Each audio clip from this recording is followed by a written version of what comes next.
Check, check, check. 1 2 1 2. So we meet again. Long time no see. Jeffrey fucking Epstein. That's the topic of conversation for tonight, and will be on these evening streams, these afternoon evening streams for until I'm done with it. Never done anything like this, so bear with me as I stumble through it.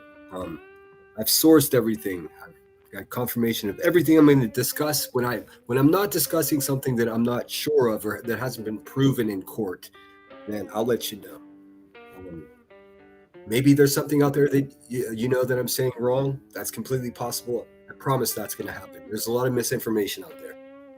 At the end of each show, I think I'll set up, except for today, because I'm just setting up the foundation of where the man is from, his early life, schooling, things like that.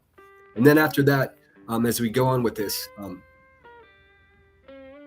at the end of each show, I'll set aside 45 minutes to open the panel to have you guys come up and maybe tell me something you heard, or if you have a specific question about something that I did say. And of course, feel free to email me. I'll do my best to keep up with it. That's sinnerwithsunshine@gmail.com. The first thing I'd like to do, and if you have a pen and paper or just a good memory, I want to show you this.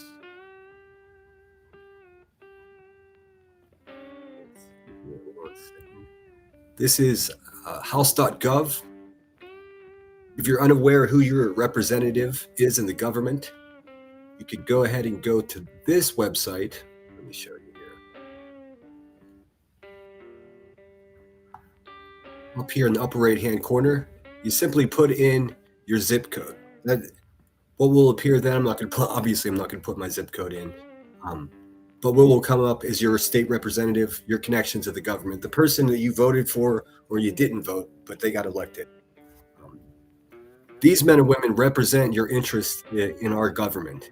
If you hear something in this live stream or out in the world that bothers you about how the handling of these Epstein files are going, contact your representative. This is imperative for both my Democrat friends and my Republican friends. Unfortunately, the way this dynamic has been set up, it's even more important for my Republican friends. If this bothers you, give a call, write a letter, send an email.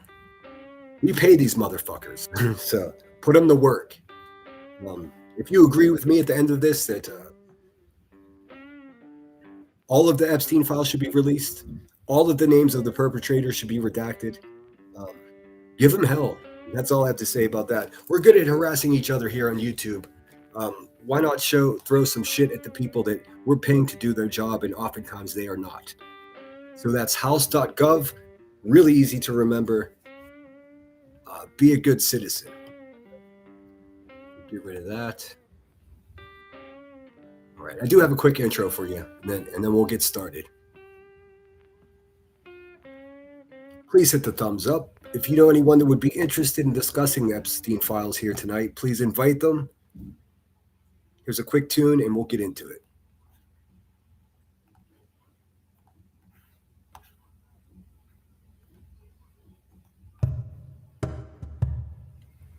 The Drinkwater Brothers.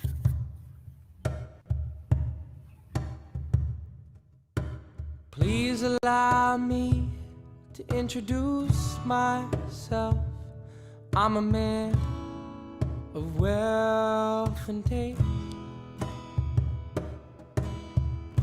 I've been around for a long, long year. Stole many a man's soul and faith. I was around when Jesus Christ had his moment of doubt and pain. I made damn sure that the pilot washed his hand and sealed his fate. Pleased to meet you. Hope you guess my name. Oh, what's puzzling you is the nature of my game.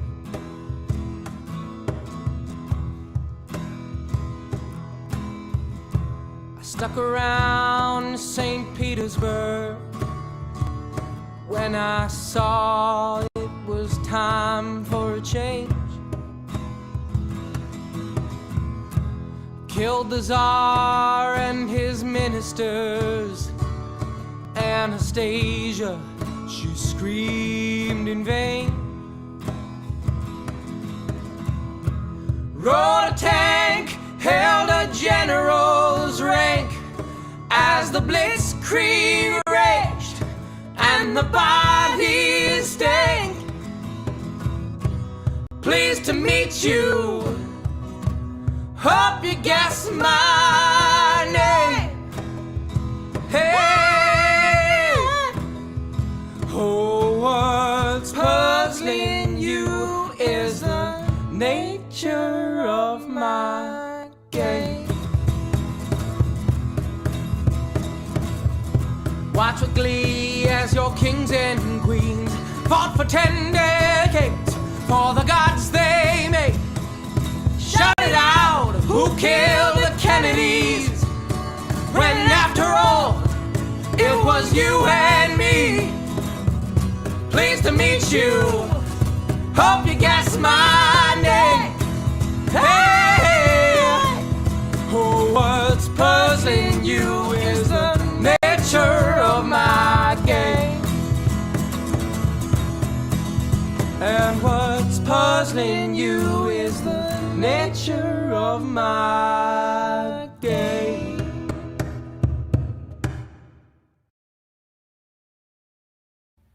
I found that was a fitting song. I think someone else in chat agreed with me. Yeah, I mean, we will have no sympathy for the devil today. I promise you that. Let's get my music. I'm going to use my normal background music. I hope everyone's okay with that.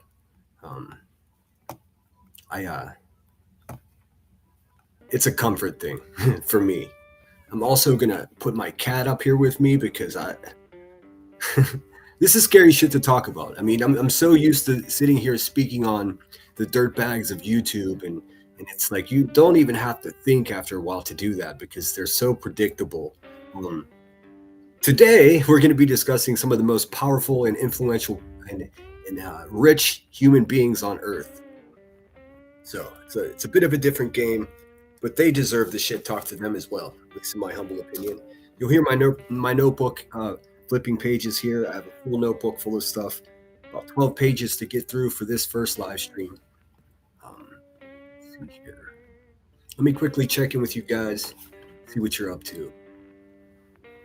It looks like Ninja Orchids was the first one here last night when I scheduled it. How cool is that? Thanks, Ninja. Let's see who else we got. Smoking 71. I saw you were live, but I'm over here fucking nervously getting ready for this. So sorry I missed it. I'll definitely check it out afterwards. Diana Ramos, good to see you. My man Rod is in the house. Marie, don't be a douche. Tinker, so good to see you, dear. Hope you're well. Queen Bella, Solo Rider, Queen Moomin says, hi, Center UK time, but I'm listening and catch up on the rest of. Awesome. This first episode is going to be a little bit dry. It's just a simple foundation. I know many people want to go live and talk about, the most outrageous or the most terrifying aspects of this case, and believe me, we will definitely get there. But no worthy building is ever built on a shitty foundation. So we're going to build the foundation as much as we can here. Solo Rider, Queen Bella, Meow OG 1111. My cat's been sneezing, so if you hear that. Angie Harvath, so good to see you. And moderators, let me just make this clear. I didn't want to have to make a banner or a graphic. This is not a drama stream. It's pretty dramatic, but it's not a drama stream. This is, just informative, social issue. I think it should be a big deal to all of us. I don't know if I'm crazy for being. I think it's a much bigger deal than many people do, but that's why I'm doing it. Cece, thank you for being here. A1, so good to see you as always, my dear. Hope you're feeling good. Narcos Clips in the house. Linda Lou. Cheese, what up, my dude? Marlena SD, what's going on, Marlena? I might be out in San Diego to see the Banksy exhibition. Rock a bit, so good to see you. Driving, listening, switch from Stevie Nicks. Awesome. Can never go wrong with some Stevie Nicks. Pink Dagger. Let's see. Scooter, Twisty, good to see you. You know, I saw you at the very end of my last live stream. I didn't have a chance to say hello to you, so it's good to see you. Thanks for being here. Kansas City, Chiefs for life. And just a fair warning, both to you guys watching and also to my moderators, I'm going to be in my phone because I have lots of notes in there as well. I have references, so I might miss some chat. Take it easy on me, chat. Tobin, so good to see you. Cooking dinner. What you having? I had a ham and cheese sandwich. Let's see here. All right, looks like we're all in. Let's do it. If I missed anybody, I apologize. KCG, so good to see you. Lacey, what's going on? Marty. Let's see. Hope you're feeling good, KCG. Zunfiltered, good to see you. Hope you're well. Well, it's been a while since I saw you. All right.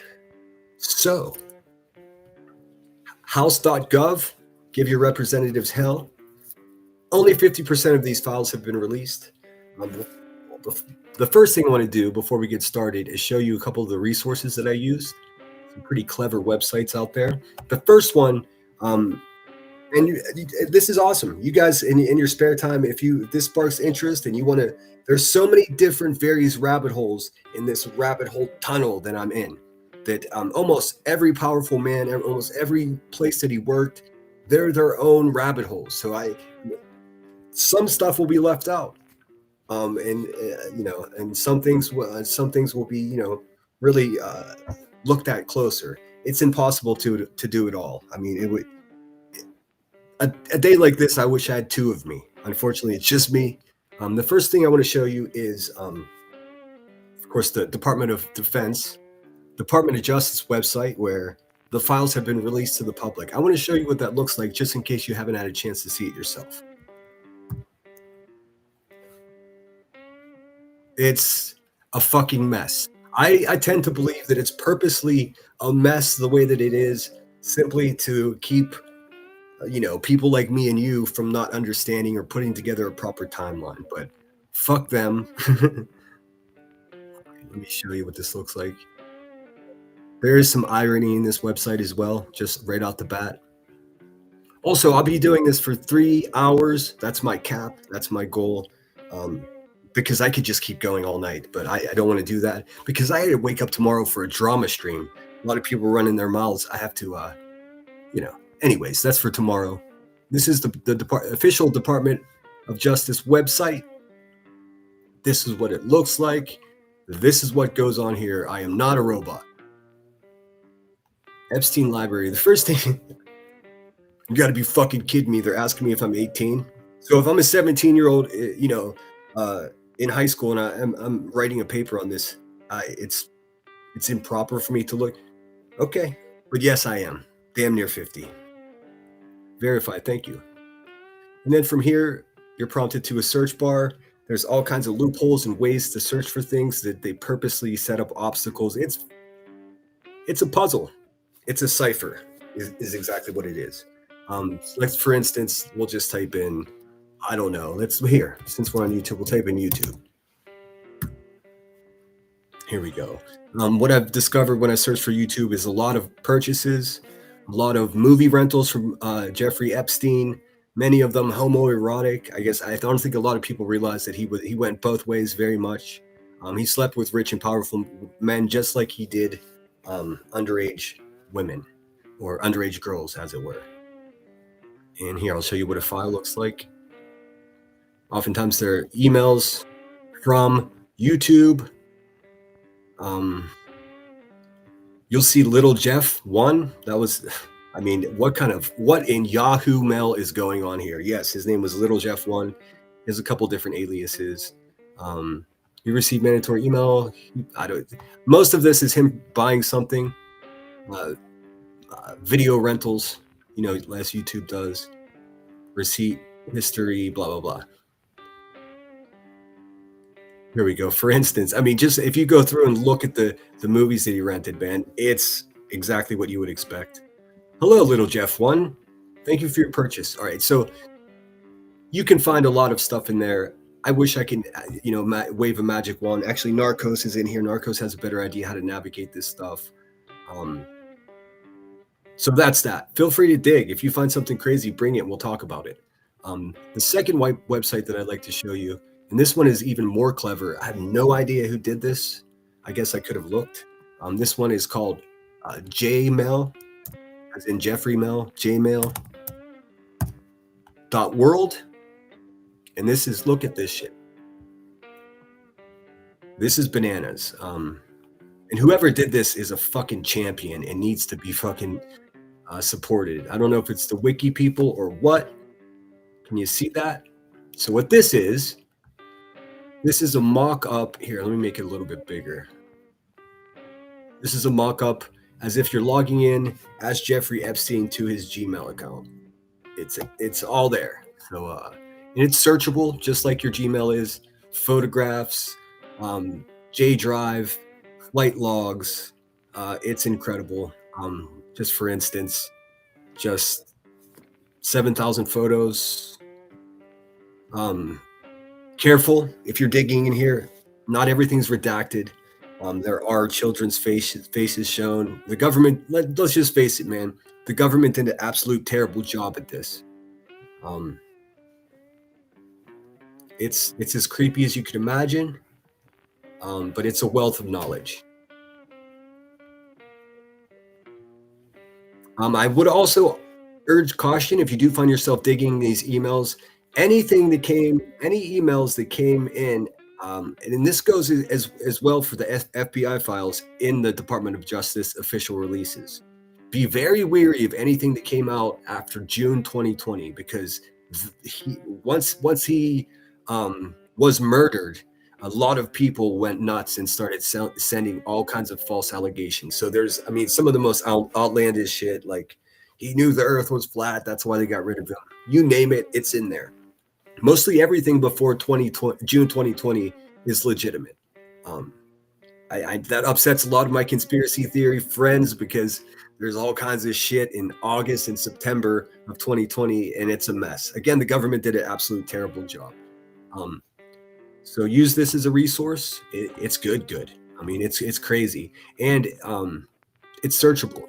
Let's, for instance, we'll go for old Bill Clinton. What's Bill up to? There he is in a hot tub with a young lady. Imagine that. Here he is dressed like who the fuck knows what. And then you click on the photos, it gives you a larger image. It's all there. Bubba.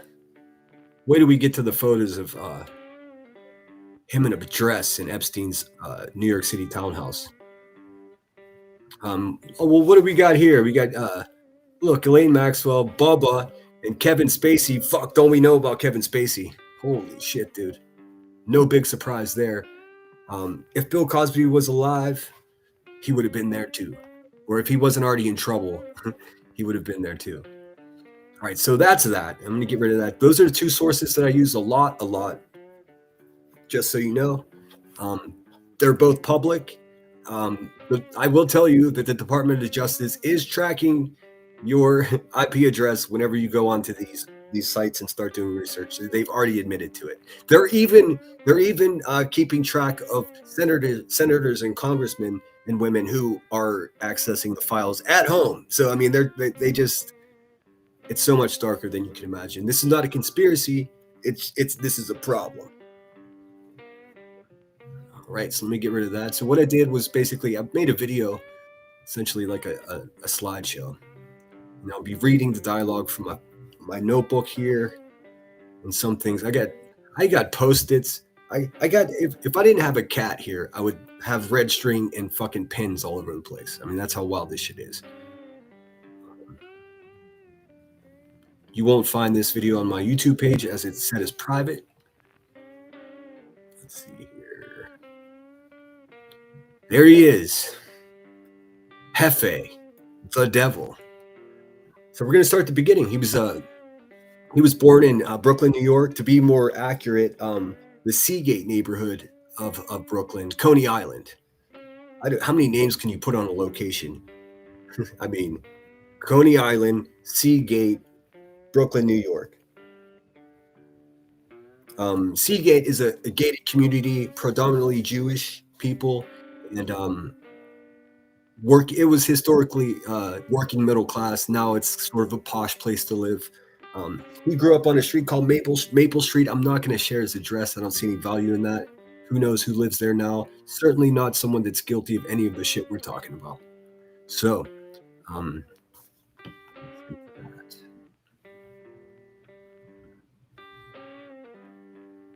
origins of the devil.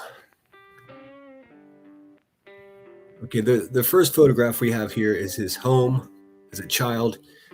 It was a triplex, now it's a quadplex. So they've really jammed them in there.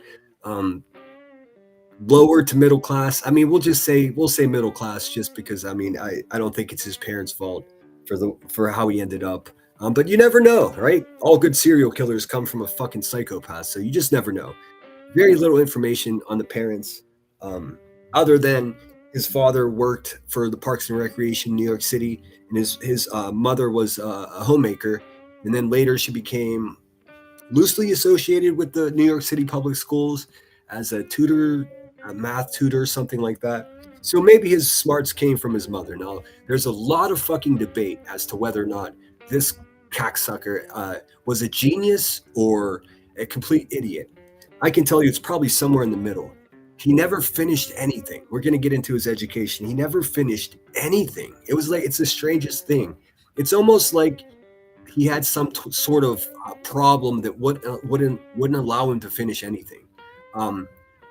Sorry, the neighbors. I'm in the same circumstance as I always go live. So there are going to be trains and white trash neighbors. So that's what that is. Excuse the noise if you hear it.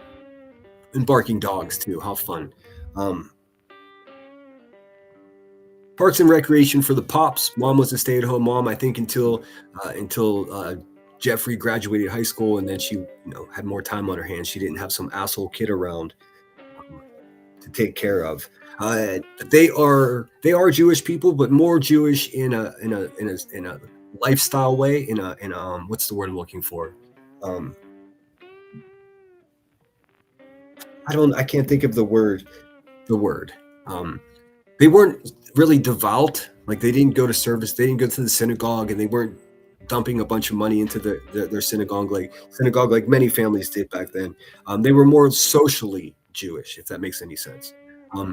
Strange thing is, the home right here that they grew up in, directly across the street, is the biggest synagogue in Brooklyn. It's called it's gutted now, but it was called the Knesset synagogue. So I don't know. You'd think if it would be right across the street. I don't know. You can't judge what people are up to. I have no idea. Moving on. Not a lot of information other than that about their parents. There is some stuff, but a lot of it's conjecture and sort of just theories and stuff. I'm going to shy away from that because they're innocent in all of this, as far as I can tell. I don't see anything that has them raising him in an improper way. He didn't have a lot of stuff, as they were, not the wealthiest family. Some of their neighbors, his neighbors described the family as scraping by, but aren't we all? So I mean that doesn't make a bad person at all. Hasidic Jewish? No, Hasidic would imply that they're devout, like regular practicing. They weren't. They were more socially Jewish, if that makes any sense. Think of someone that like just like any Christian that just doesn't go to church often, or they didn't go to Bible studies. It's hard to explain. It's discussing the whole Jewish thing is difficult because it's an ethnic thing and it's also a religious thing. So they just weren't really. I don't want to say they weren't devout because that's a Christian thing. They just weren't very practicing, if that makes sense. But if you walk by them, and they live they refer to this neighborhood as the Gate, Seagate. It's become a very wealthy part of Coney Island, but back then it was, working class, middle class.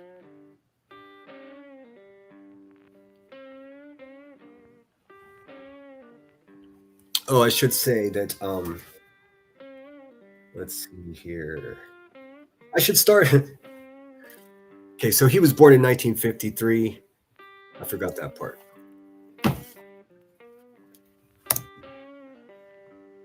This is his father, him, and his brother Michael. We'll get to Michael later. Michael has a lot to fucking say. He's got a lot to say. I mean, about, I don't know, just after his brother was suicided. Um, they his brother just did a press tour. Don Lemon, Fox News, CNN. He was everywhere. He's a loudmouth. He's a bit of an asshole, and I've been side eyeing him a lot because he owned a lot of the first apartments that Jeffrey lived in. There's no way he wasn't going on. His brother is also one of the most vocal people, saying that he was very good friends with Donald Trump. We'll get there too. This is the formative years. And this must say, looks like a 2, but that must be 1957, being that he was born in 1953. I've never seen anybody put that at the bottom of 7, but whatever. Is the volume of the music good? I'm not trying to scream over music. I can turn it down if need be. Welcome in, everybody. I'm sorry if I didn't say hello to you. Spudders, thank you so much for being here.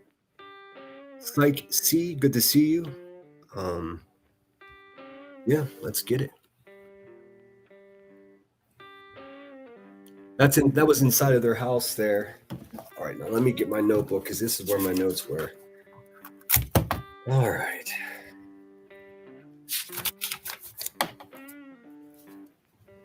Well, where should I start? I suppose at the beginning. I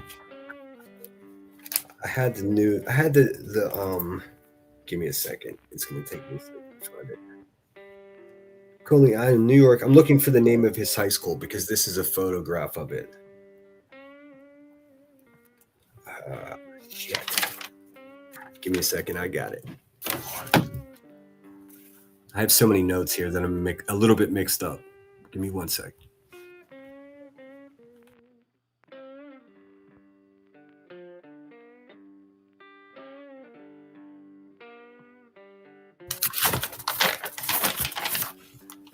All right.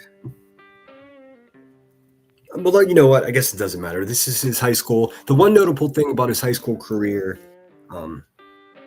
was that he graduated 2 years early. So that's some indication to me that all these people are saying, oh, where he was later in life, grossly unqualified for the positions that he received. This is one thing he actually accomplished in life. He did graduate high school advanced. 2 years in advance. So he was already on his way to college by the time he was 16 years old, which is kind of a fucking big deal. I don't know. I mean, you tell me. Hold on one second, guys. I have to let this cat downstairs. 1 second.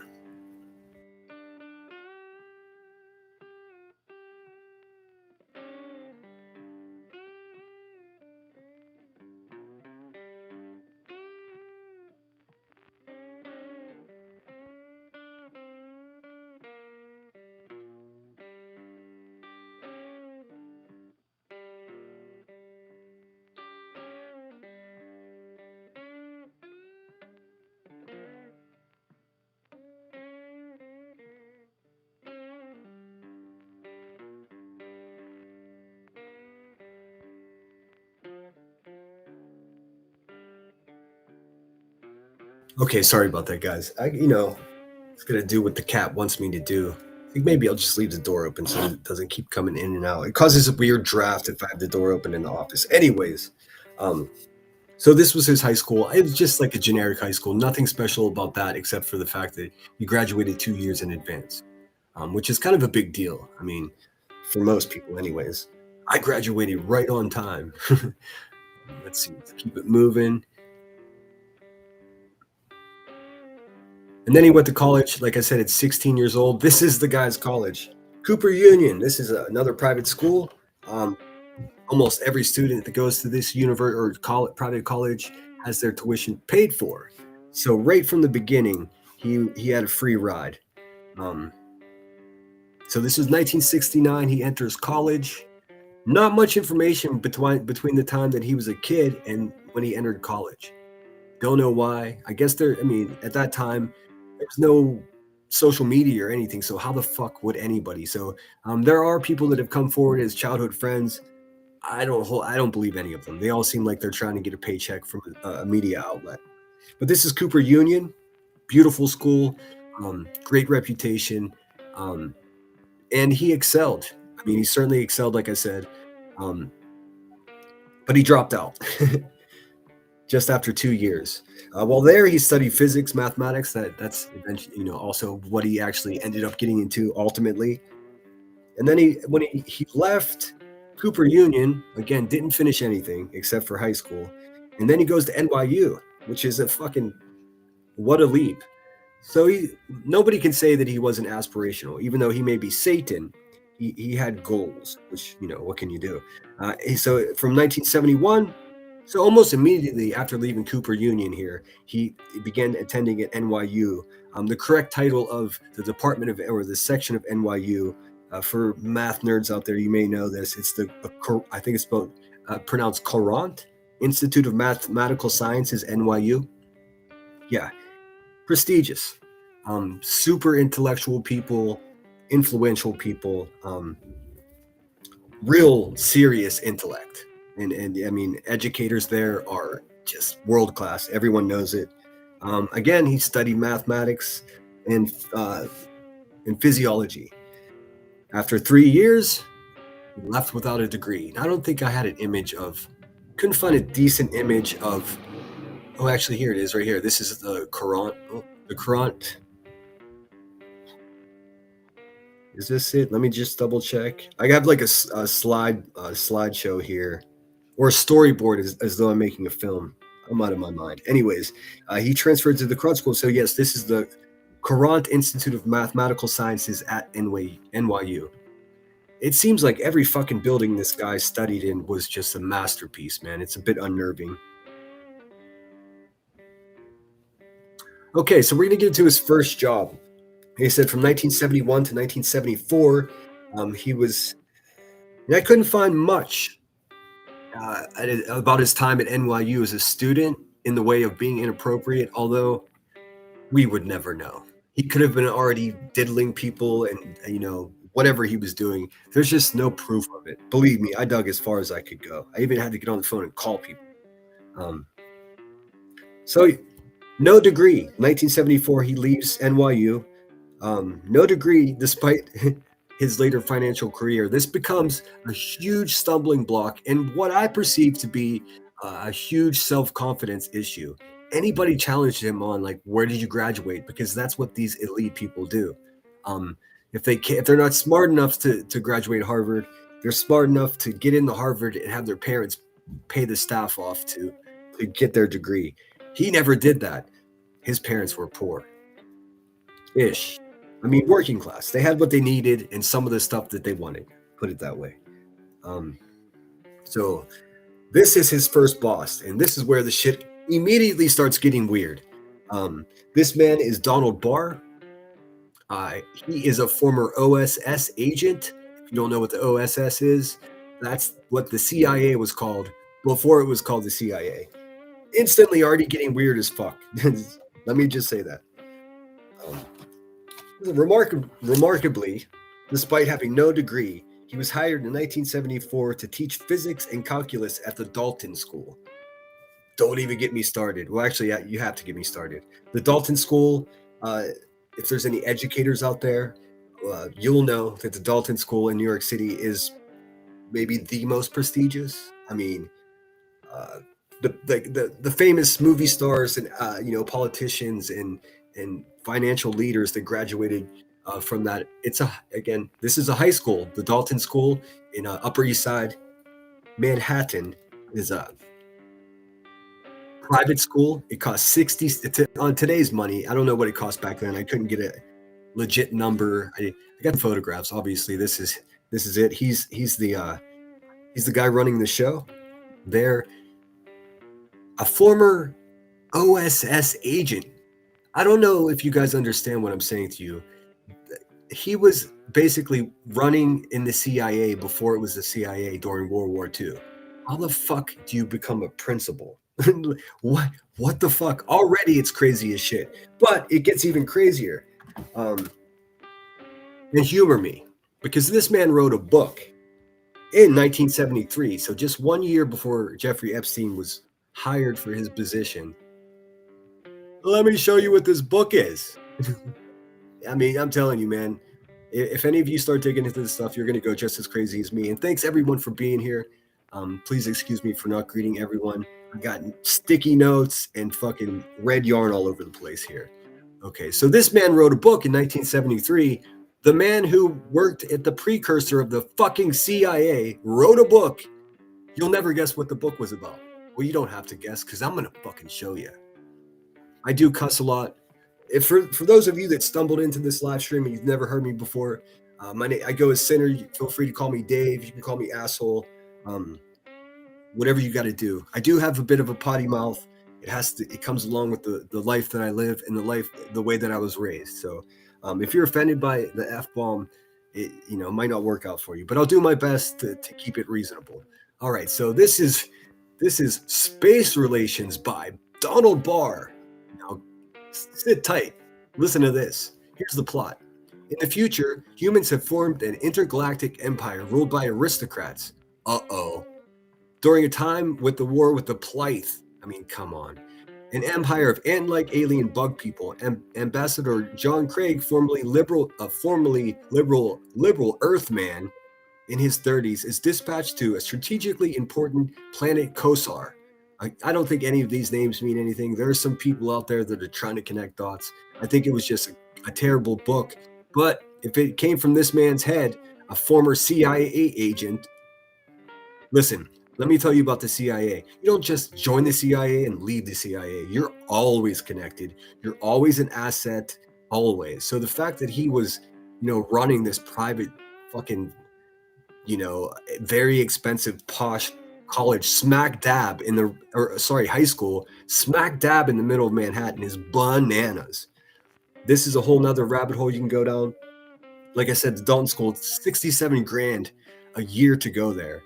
Now the students there get accoutrement that you don't get everywhere else. Their meals are included. They eat like kings. Their dining hall is like a restaurant. They go on field trips. They all get iPads. Listen, if you can afford it, and I'm not speaking badly about this school. Let me be clear. It was a strange time back then. From what I understand, there's no indication. Well, that's not true. Just last week there was a teacher. A female teacher that was fired for an inappropriate relationship with a student. So there's still some weird shit. The devil's everywhere. But in general, that school has cleaned up its reputation. And let's face it, if you can afford it, why not give your child the best education available if you can't do it yourself? Anyways, let's see. Liberal Earthman in his 30s is dispatched strategically important planet Kosar, a human colony that was settled by Carlisle Society, already using these weird, synonyms for actual organizations that did exist at the time and still do today.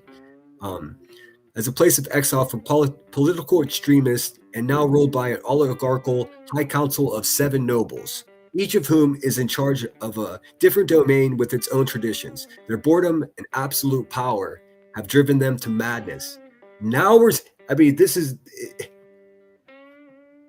It's almost impossible to find a copy of this book because it became hugely popular and obviously it was a limited print. But I don't know why, but the Library of Congress has each page of it on their website so you can read it for free. I got 4 pages in and I gave up. It's garbage. It's not written well. It's written like a CIA director is how it's written. Anyways, their boredom and absolute power, does that sound familiar?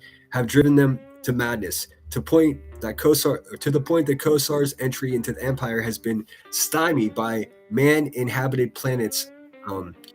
Treaties Clause. By the man-inhabited planets Treaty Clause, written by Craig, against alliances with slave-owning societies due to this practice of kidnapping humans to become illegal playthings of the galaxy's super rich. Like, are you fucking kidding me, dude? Are you kidding me? So here's a question for all the conspiracy theories out there. Is this whole thing a fucking psyop? Is this an intelligence fucking operation? I mean, this guy, a former member of the precursors to this, the CIA, wrote a book describing what Epstein went on to do. I mean, he did it in a science fiction way, fiction being the most predominant word there. But what the fuck, dude? We'll just read a little bit more. Some of this I can't read, and my neighbor just turned his fucking music on. Of course, fucking white motherfucker. Sorry. Anyways, you'll find words like this. Craig, other prisoners, blah blah. 15-year-old redhead. The pirate later hear of this and dock his pay for punishment for spoiling her market value. You see where this is going. I don't have to go any further with that. Give me 1 second. I might have to move rooms if this guy's gonna bump. Like, he goes from Shania Twain to like who knows what. Give me 1 sec.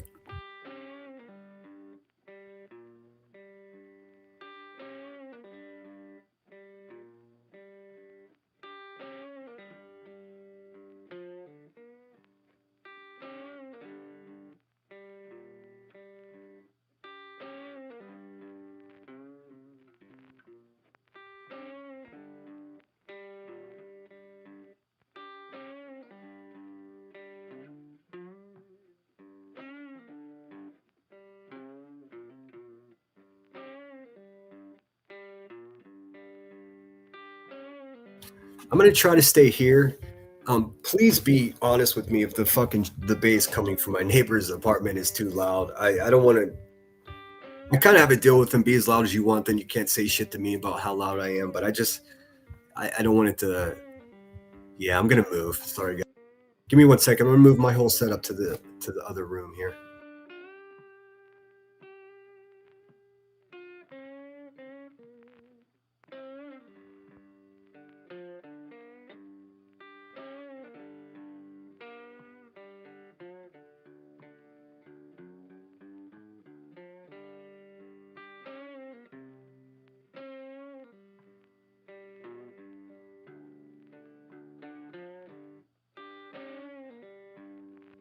Here, let me sit you down. And I do apologize. I had everything set up perfectly. My snacks, my drinks. All right, we're back. So that's our guy Donald Barr. Creepy motherfucker. What's up, True Seeker? Good to see you. I mean, you can find the book. Like I said, you can find the book on the Library of Congress.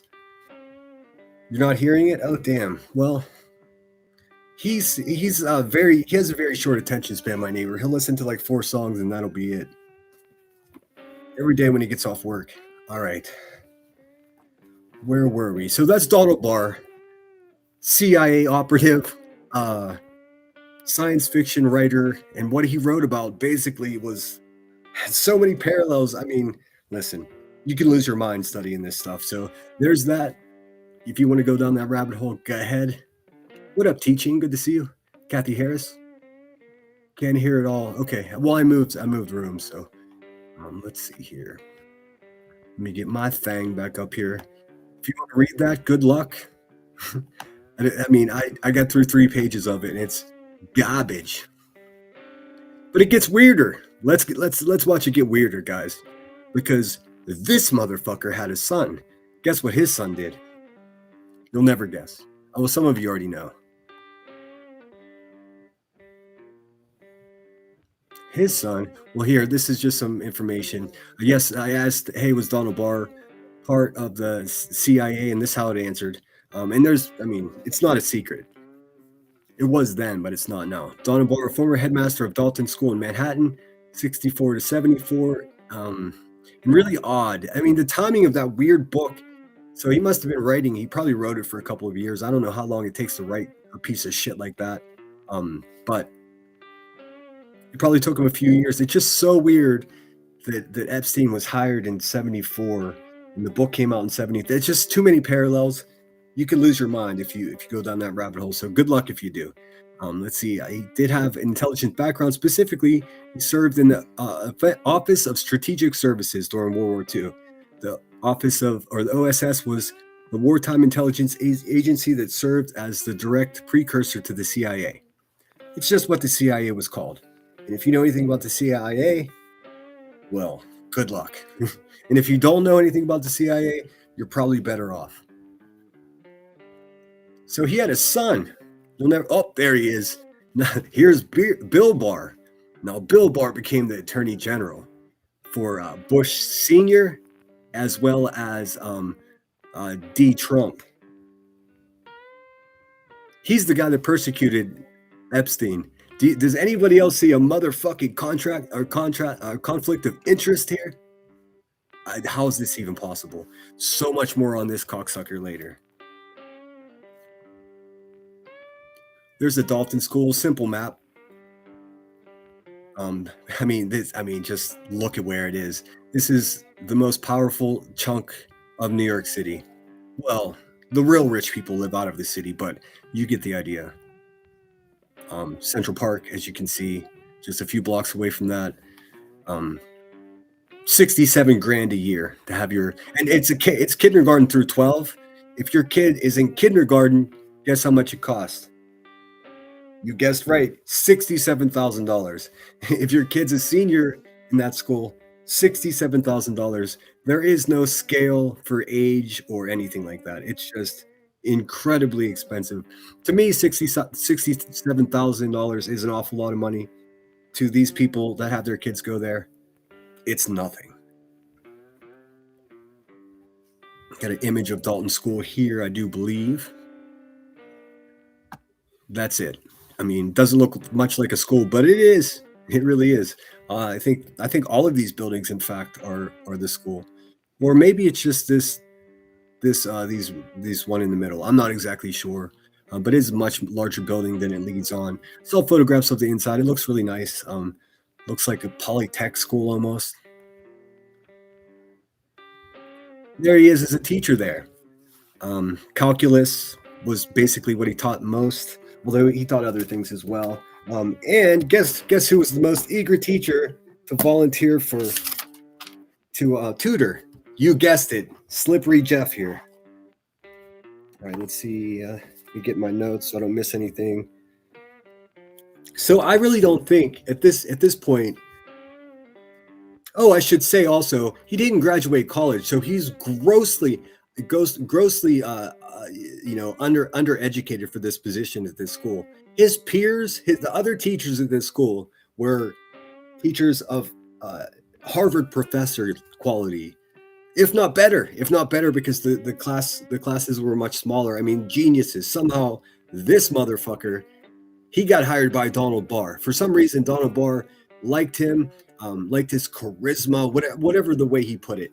He took a huge risk, and everything was fine until the other professors realized that this guy didn't even have a fucking associate's degree. So I mean, and this becomes a theme in this man's life. He's always trying to prove himself.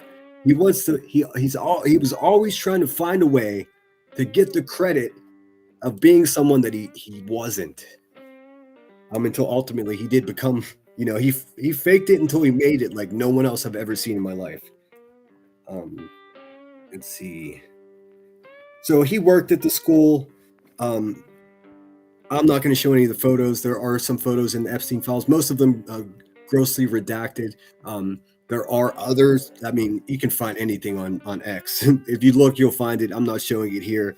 He was a fucking weirdo. He was the only one of the teachers at the high school that would attend high school parties where the students were drinking. Tons of reports of him being inappropriate, following girls home. So this is when he starts to become the devil itself. Hold on one second, guys.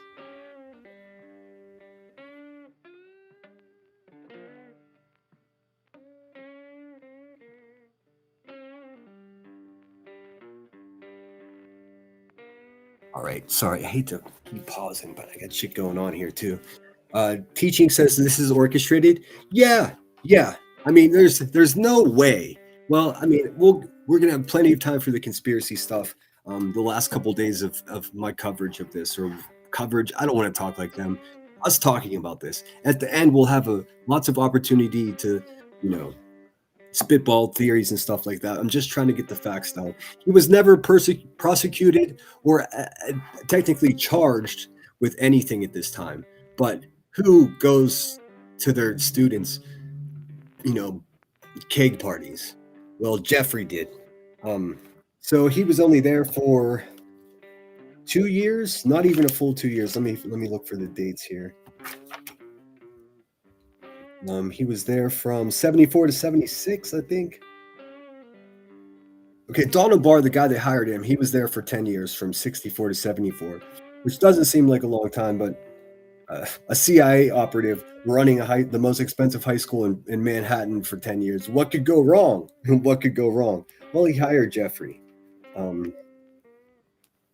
About 2 years into late 73, he was sort of forced by the faculty to attend this parent-teacher conference. Man, this guy has so much luck, I can't even tell you. So Golden Pearl, I'm in shock. These are out. The files, well, only about 47% of them are out, and all the stuff that would really change the world has been destroyed already. Don't fool yourself; they're not giving us much. I promise you, but we'll get to that too. So he was forced to attend this parent-teacher conference at an art gallery that was associated with the school. I could not find the name of the art gallery. If anyone out there knows or can find it, I'll send you a $20 cash app. I really did look. I used all my resources. I was at the end. So he attends this parent-teacher conference. Probably, I'm guessing, because he was like flirting with kids and drinking with them. He probably didn't want to meet their parents, if you know what I'm saying. But he did meet a parent. And this is disputed, so I'll just note that. But this is my understanding of it, and I'll explain to you what the dispute in the facts are. So he did attend this art gallery parent-teacher conference, and he did speak with a parent who was enamored with him, really liked him. Jeffrey was already tutoring both of this man's children. This man was Alan Ace Greenberg, one of the most powerful Jewish men in New York City. Just a powerhouse. This man worked for Bear Stearns. Now, I don't know if you know what Bear Stearns was. It ultimately collapsed in 2008 with a bunch of other institutions. But they were a spicy investment banking company, really controversial, notoriously hired people that were unqualified. They just wanted badasses, dude. And all during this time, now this is when he met the big socialites he became entangled with later in life. This is when he became friends with Donald Trump, because at the same time, Donald Trump's running New York City as his father's representative for the real estate and construction, all that shit, dude. It was all a sham anyways. But both of these dudes, and I'm gonna hurt some feelings here, they would party together often. Tons of photos to prove it. Jeffrey's brother Michael even said, well, he's kind of controversial, but what he said was they were the best wingmen for each other. Still no evidence except rumors at the high school that he's a pervert. Still no clear indication that he broke any laws per se. He couldn't get away with this shit now. No question about that. Sorry, what do you say, Teaching? And I'm sorry, I have to kind of just let this rip, and then we'll ask questions afterwards. Because if I stop and talk to you guys, we'll be here for a week. I can't wrap my head around how so many people can be so wicked. Well, we're only discussing the people that did this shit, at least here. Just imagine how many people knew about it. A lot of institutions let us down. All the cover-ups over the years. 4 prime ministers from Australia are in them files. I know it, Rod. It pretty much touched the whole world. Hey, Georgia Peach, welcome in. It pretty much touched the whole world. Like I know somebody that went to South Africa, and I found out he also had connections there. Someone in chat earlier when I was talking about this mentioned that not much influence in Asia. That unfortunately that's not true, but we'll get there. That's why Courtney Love is in the file, strangely enough. And you see a lot of photographs and video of Courtney Love hanging out with what's his name? Fuck, the prince that was just arrested today. Fuck, sorry, I should remember this. But he was really good friends with Courtney Love. It's all connected, dude. I assure you, Kurt Cobain had nothing to do with any of this, even though he's listed in the files for no fucking good reason, just alongside his wife. He would never do anything like that. He was a true feminist, and he would rather die before he hurt a woman. So he runs into the parents. Just so happens that the man he runs into is one of the most powerful men in the world, and this guy's tutoring both his son and daughter. I have their names in here. It's not really relevant. Fuck it, I'll tell you anyways. Theodore and Lynn. Lynn becomes important in a little bit in this story. There he is, science and math. Imagine having this guy for a teacher. The one thing that I heard recurring by accounts of students of his, that he always had his shit way too unbuttoned, man. That's the 70s. I get it, but it's also your high school calculus students don't want to see your fucking chest hair, man, ever. Okay, there he is, Alan Ace Greenberg. This guy's a whole nother fucking rabbit hole as well. A real weird motherfucker. I could spend the whole episode of this series just on him alone. I'm not going to. He's the devil just like the rest of them. Well, he hired, after meeting Jeffrey Epstein at that parent-teacher conference, this motherfucker thought it would be a good idea to hire him at a fucking financial institution. The guy didn't even have an associate's degree. He's already fucking teaching at a private high school, and now he just failed upwards. Still, no college degree, not even an associate. You can get an associate's in 16 months or 16 weeks. Anyways, there's that. This man, Ace, I'm just going to call him Ace or Ass. Ace Greenberg. He was known or quoted in saying that Jeffrey Epstein was a PSD. Not a term I was familiar with. I've never looked down at people in such a way, but PSD in this guy's mind was poor, smart, and desirous. So he had being aspirational, desirous, disgusting. So he hires him on at Bear Stearns. Shit just keeps getting weirder. Let's see. We'll get back to the Bill Barr, the son of Donald Barr. He's all over the rest of these files. Let's see. So he was. Sorry, I'm trying to keep my shit straight here. Started in 1974. Okay. So then I didn't get to the part where he was fired at Dalton School. I apologize. It says that he was fired. It says for poor performance, but I think that I know it directly coincides with the same fucking month that he met this guy and got a job offer. I don't know how much Jeffrey Epstein was getting paid at the high school.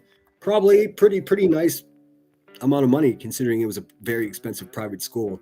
So you'll hear accounts of this. I even see like huge media icons like talking about this because I listened to everything. I read everything. A lot of people are saying, oh, he went from a meager high school teacher to a billionaire. Now, take it easy. He wasn't a meager high school. Again, it was fucking the Dalton School in Manhattan. It's a big fucking deal. It just is. So they let him go for poor performance in 1970s in June of 1976. So he only worked there from September 74 until June of 76, a very small spat of time. I have no idea why, other than he met this guy and got a job offer, an offer that he couldn't refuse. I think already at this time, excuse my language, but I think at this time he's already sold his soul to the devil, because what happens after this is just unbelievable. How he becomes rich and stupidly famous. Well, famous isn't the right word. Stupidly known. Like all the bad guys knew him. All the financiers knew him. All the models knew him. It's like he didn't earn any of it really, at all. All right, so in 76, he was hired at Bear Stearns. Bear Stearns famously collapsed in 2008, causing a huge financial, shockwave across the whole world, really. That's not too important. So he started working there, and pretty much right off the bat, he was protected by Ace here. For some reason, Ace loved the guy. Who knows why? I've tried to find a connection between Ace and Donald Barr. Can't find much. I found when I'm researching shit like this, and I am using the word research because I truly did. You should see my notes. I look like a crazy person. Typically, you could find out what restaurants they work at, and then you could, find out the culture of people, the circles of people that would sit at these restaurants. These rich and famous people, that's what they do. Like we all know. Well, everybody that's worth their salt in the art world, they all know where Andy Warhol ate, in New York City. Everyone knows where Lou Reed ate, It's part of New York City culture. Everybody has their own diner. Oftentimes, these rich and powerful men would eat at the nicest restaurants. But this is when I discovered there's some really dark, fucked up shit with this dude, Jeffrey Epstein. But the weird thing, one of the weirdest things I found is he refused to eat at restaurants. Well, I suppose refused isn't the right word. He didn't like to eat at restaurants at all. And every fucking rich person I know in real life, they all like to go to fine dining restaurants. They all have their favorites. I mean, I suppose I don't know anybody that's so wealthy that they have a private chef. But this was true of this man his whole life. Yeah, he was quoted in saying by one of his associates, and I have the man's name here somewhere. Anyways, somebody who worked with him along the way said he hated restaurants. He was quoted in saying, I do have the quote, that he would rather eat in the subway. What are you talking about?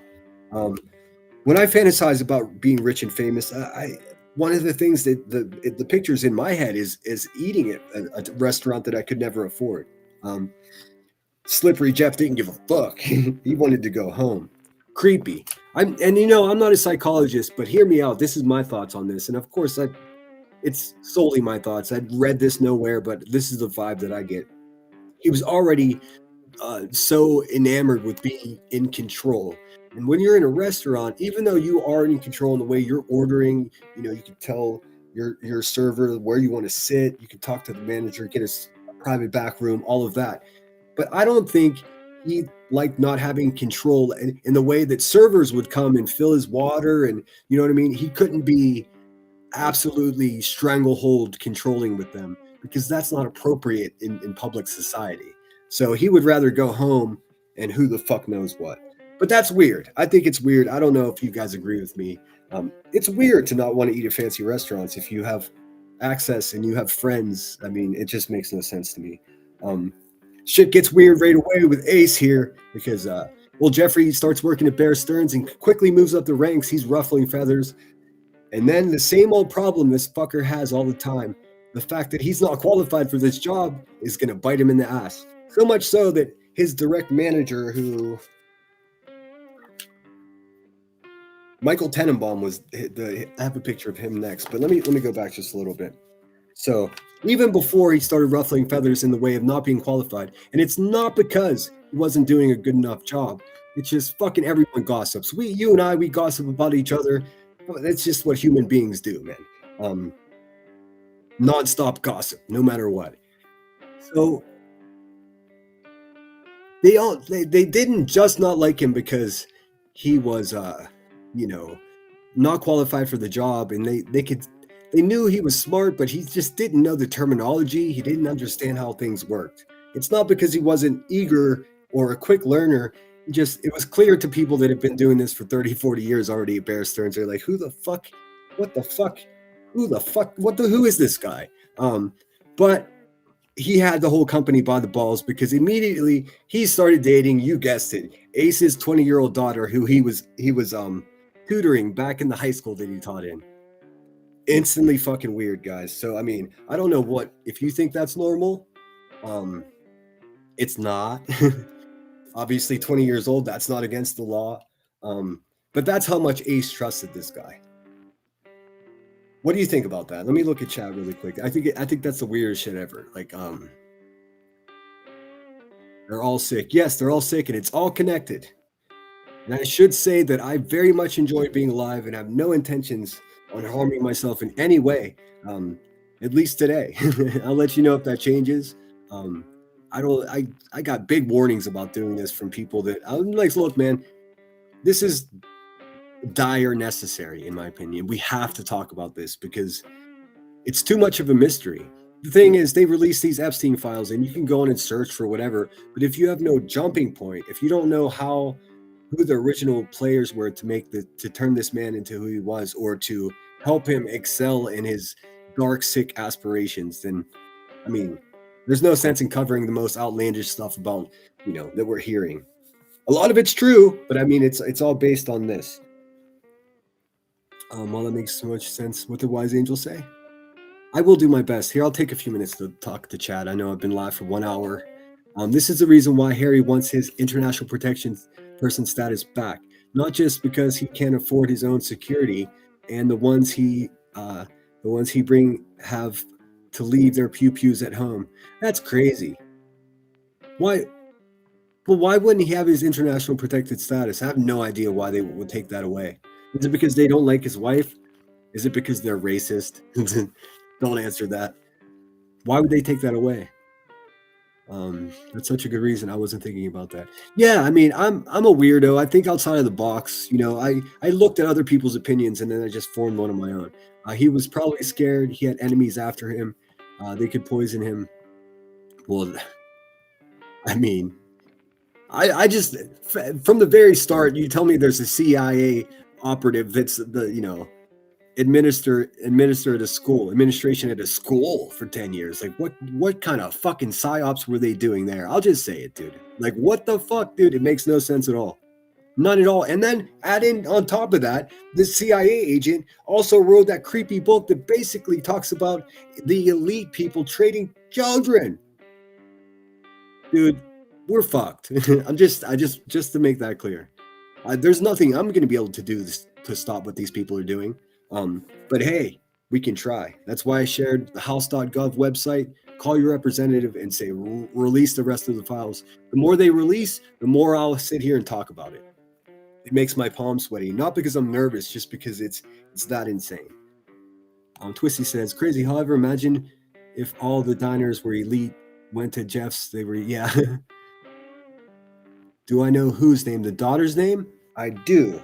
Her name is Lynn Koppel, spelled Koeppel. Couldn't find a photo of her. I looked pretty hard. Here, or did I? Let me see. Hold on a second. I may have. I have so much going on here. I got it organized as best I could. No, I didn't pull a picture of her. I can here. Let me see if I can find one really quickly.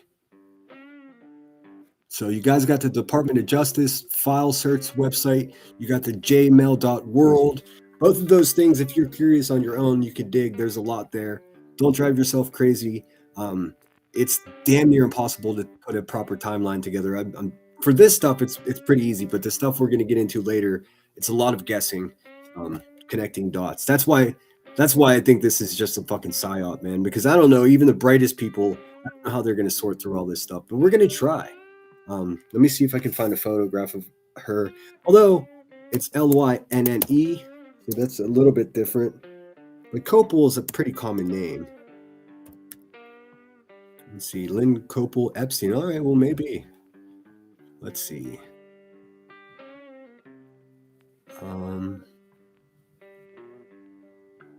Oh, I should also say, listen to this fucking weird connection. We all know Woody Allen's we know what he is, dude. He married his stepdaughter, for fuck's sake. We know what's going on there. There's no mystery. The Dalton School is not only the high school that's in what's the name of it? His most famous movie, but it's also where the high school student was going to high school, his girlfriend. So yeah. I mean, tell me that's not a fucking connection. So this Woody Allen creep, he's known Epstein from jump, dude. There's too many Lynn Koppels. I forgot. This is the problem. I ran into it. There's 12 different women. They're all saying it's her. So I didn't want to show the wrong person. So, to be safe, I just didn't pull a photo of her. But her name is Lynn Koppel. Theodore is her brother. Slippery Jeff tutored both of them, and then got a job from Ace here, this creepy asshole. I tell you what, man, nobody's dating my 20-year-old daughter. That's insane, dude. I guess Jeffrey Epstein wasn't that old at this time, but still. He was 21 when he got hired at Dalton School, if that gives you any reference. So he's 23. So it's really not even that far off, I guess, thinking about it now. Something about my fucking mind looks at this old man's face and it thinks that this creep is dating his daughter. A 3-year difference, that isn't so much. That isn't that bad at all. It's kind of normal. Unless she's 15 and he's 18. That's different to me. But she was 20. What's weird to me is he was her teacher, and kind of there were rumors swirling about him being inappropriate to begin with. So was he grooming this high school student and then suckered this guy into a job and got his daughter? That's crazy to me. Already a whole bag of fuck that noise, if you ask me. But I'm a more simple man. So yes, he let Epstein date Lynn Copel, 20 years old. He had an incredible protected status. This is the weirdest part. Like, this guy protected him, and people got really pissed off at Bear Stearns. But the thing is, Epstein was also an overperformer. That is to say, he was kind of crushing it at the company. He was making them a lot of money. He had a gift of gab. Let's face it, dude. He's a fucking Jewish guy from Brooklyn, man. There's a natural swagger to these men, especially in the 60s and 70s. It's just, it's a stereotype for sure, but a lot of people fit that persona. It's not an insult. It's actually a compliment. Shout out Brooklyn. Let's see here. So everything was fine. A few months upon his hire, Epstein's direct boss, this guy goes as Michael Tenenbaum. Let me show you what he looks like. So he would have been, I guess, considered, yeah, this guy. His interview with the Los Angeles or New York Times is fucking hilarious. He says that he's still blown away by the way this interaction that I'm going to describe here went. It's so fucking, I already think Epstein's the devil at this point. Michael Tenenbaum, this man with the awkward glasses, realized that Epstein lied about college. Not only did he not graduate college, he just flat out lied, so his application was faulty. He lied to fucking Ace at the parent-teacher conference. How bold is that? Now, the high school was fine with him not having an associate's degree, even though there were Harvard-level teachers teaching in the rest of the school. Somehow, Jeffrey was the chosen one. So this is Michael Tenenbaum. He's like, what the fuck? This guy doesn't have a fucking college degree? What is going on here? So he called him into his office, having to be very careful at this point because remember, Slippery Jeff is fucking dating the boss's daughter, the owner's daughter at that. So ruh-roh. Also, you never get hired by the owner of something, or almost never. I mean, any big company like that much money, we're talking billions of dollars. That kind of money, typically, there's a HR department. For you to get hired by the boss, something inappropriate was going on there. There's no way for me, unless I go to New York City and try to interview these people in real life, there's no way I'll find out. Maybe one day I'll get there. Who the fuck knows?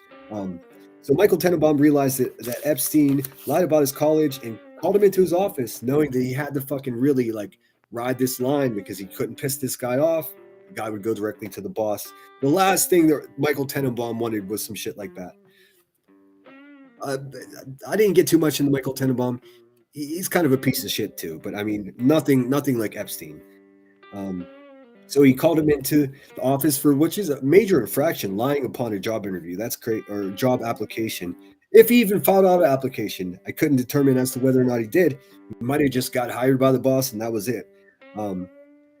But he had to use tact as Epstein was dating the boss's daughter, of course. He confronts Epstein, expecting him to lie or deny it. Epstein, fucking the slickster that he is, instead he confessed. It says Michael was taken back and disarmed by his honesty and gives him a second chance. No fucking way, dude. No fucking way. If you're working for me and you're telling me that you have a master's degree in finance and you don't even have an associate's in fucking underwater basket weaving, you got to go. You can find it. I didn't bother putting it in here for the sake of time, but the New York Times, which I bought a membership for just for this because there's so many great articles there. He interviewed recently, 2 years ago, discussed that specific meeting with Epstein coming into his office and him calling around hey man, what the fuck is going on here? He said whenever Jeffrey Epstein turned around and walked out of that room, that he felt like he was hypnotized. He said he'd never been a pushover. It wasn't because he was afraid of his boss, because they were partners in this company for a long time. He could have pushed back. He was bamboozled. And he said 10 minutes after the conversation was over, he felt like a bitch. He didn't know what happened to them. Now, this guy, He's a lot of things, but he ain't no bitch. So I don't know what's going on already with Epstein. He's already has this I don't want to use the word, but fucking charm. I don't know. I don't know how that works. All right, let me just pause there for a second while I see what you guys are saying. These people are so depraved. Yes, ma'am. It's not against the law, but it's fucking weird. Yeah. I mean, he just gave him a job. He doesn't even have a degree in finance. There's probably, I don't know, probably 10,000 men and women. Well, let's face it, women weren't working there. The women did work there, but they were assistants. We'll talk about that here in a few minutes. Yeah. I just can't imagine where he got a sweetheart deal with the job, protection from the boss, and started dating a beautiful 20-year-old daughter. I mean, what the fuck is going on here? The age difference in my mind, until I just read my own notes, it seemed way creepier. But a 3-year difference, it's maybe inappropriate, but it's not illegal, I should say. If you don't talk about it, what's the purpose of putting it out? I know. Well, the files themselves are purposely distracting and confusing. Like and the way they're putting them out in chunks, the redactions will like one redaction of one piece of information, and alongside with another just tiny piece of redaction, completely stops the trail if you're trying to research this stuff. It's the most frustrating thing in the world. The world is a stage, indeed. Yes, I'll tell you. I confided in. I put it with my mods. I said, "Is it appropriate to set a super chat goal for something like this?" And the response was, "No, it's not. It's not the greatest idea." So I didn't. But any contributions to the channel are always appreciated. I will be having a giveaway on the drama side of this channel on the YouTube paydays on the 23rd this month. So I got something for you. Golden Pearl says, Rodney, it's horrifying. Yes. And believe me, I'm keeping it PC here. There's more to it. Please do the research on your own. I can't lose my channel. If I do, I can't continue to bring this stuff to you. And I know everybody's buzzing about what's happening in the UK. Unfortunately, at this point of the story, not much international influence, aside from the finance world. But Jelaine makes her way there soon. I did the MP4 thing and then got the hell out of there. I was like, what the fuck is this? Yeah. Scary stuff, huh? I think it's just, honestly, I know it's so easy to think everything is a conspiracy, but I sincerely think that I think that's just a glitch. I think that's just because you'll notice a theme once we get into the files themselves, how just ridiculously horrible of a job that they did. And it was horrible. They famously now released a bunch of the victims' names, but all the fucking perpetrators are still protected. Like I said, house.gov, if you're an American citizen, you can get in touch with your representative directly. Just call that motherfucker. Say, hey, sir, hey, ma'am, my name is so. You don't even have to tell them who you are. Just say, I'm a constituent of yours. So they want your vote. You might not get a direct phone call with them like you used to, but you'll get a secretary. I don't know if we're still allowed to say secretary. You'll get an assistant, someone in their administration that will take notes. And if you call once a week, eventually that person that's taking your call is going to be like, hey man, this person's calling every fucking week. So, and then you can just ask them directly, what is it that's prohibiting you from, pushing to release all of these files? Because I don't know why it's this way. And it's absolutely not because there's more Republicans wrapped up in this than there are Democrats. It's an equal amount. It actually may be more Democrats. It doesn't matter. It's everyone. It's your favorite fucking movie star. It's the person that owns the bank that you have a debit card for. I mean, it's everybody. It's doesn't matter. Equal opportunity, Satan. Let's see. Let me look at chat for a minute. The Justice Department needs to give a warning, not just are you over 18? It's bad. I'm a grown man. I don't see. Well, I suggest that everyone looks. I've been all the way through it. I didn't see one nude person, one inappropriate act that wasn't censored. Now, there are a few instances where there's like, especially whenever the FBI goes into his properties, there's like framed photographs of family photos, some children's photos, but there's nothing I don't know what the fuck you saw, Rod, but I didn't see anything that scared me or I felt inappropriate looking at. There's if you did come across something like that, there's a way to report that to get it censored. Because believe me, there are perverts and pedos that are scouring these fucking files and enjoying it it's something different than what the fuck we're doing here. I promise you. That's a whole nother thing. It's just like perverts listening to true crime cases about kids and enjoying it in a way that's not to credit of the fucking the quality of the show. I'll leave that there. You guys aren't dumb. Bam Crime says, Sinner, years ago, Harry's wife was having an affair with Prince Andrew. True. On the boat, they show it. I'm not sure what to make of that. I just assume the royals, and I don't want to offend anybody, I just assume the royals, just like our politicians, are all a bunch of fucking freaks in nature anyway, so I'm not surprised. They have up in their HRH when they ran off to America not wanting to take, so that's that HRH is their protection of America not wanting to take. I remember that, and I felt kind of proud of them because I mean, there's some real darkness with the idea of royalty too. I'm not going to go down that rabbit hole. My friends in the UK, they either know what I'm talking about, or the rest of them they're going to pretend they don't know what I'm talking about, but they all know what I'm talking about.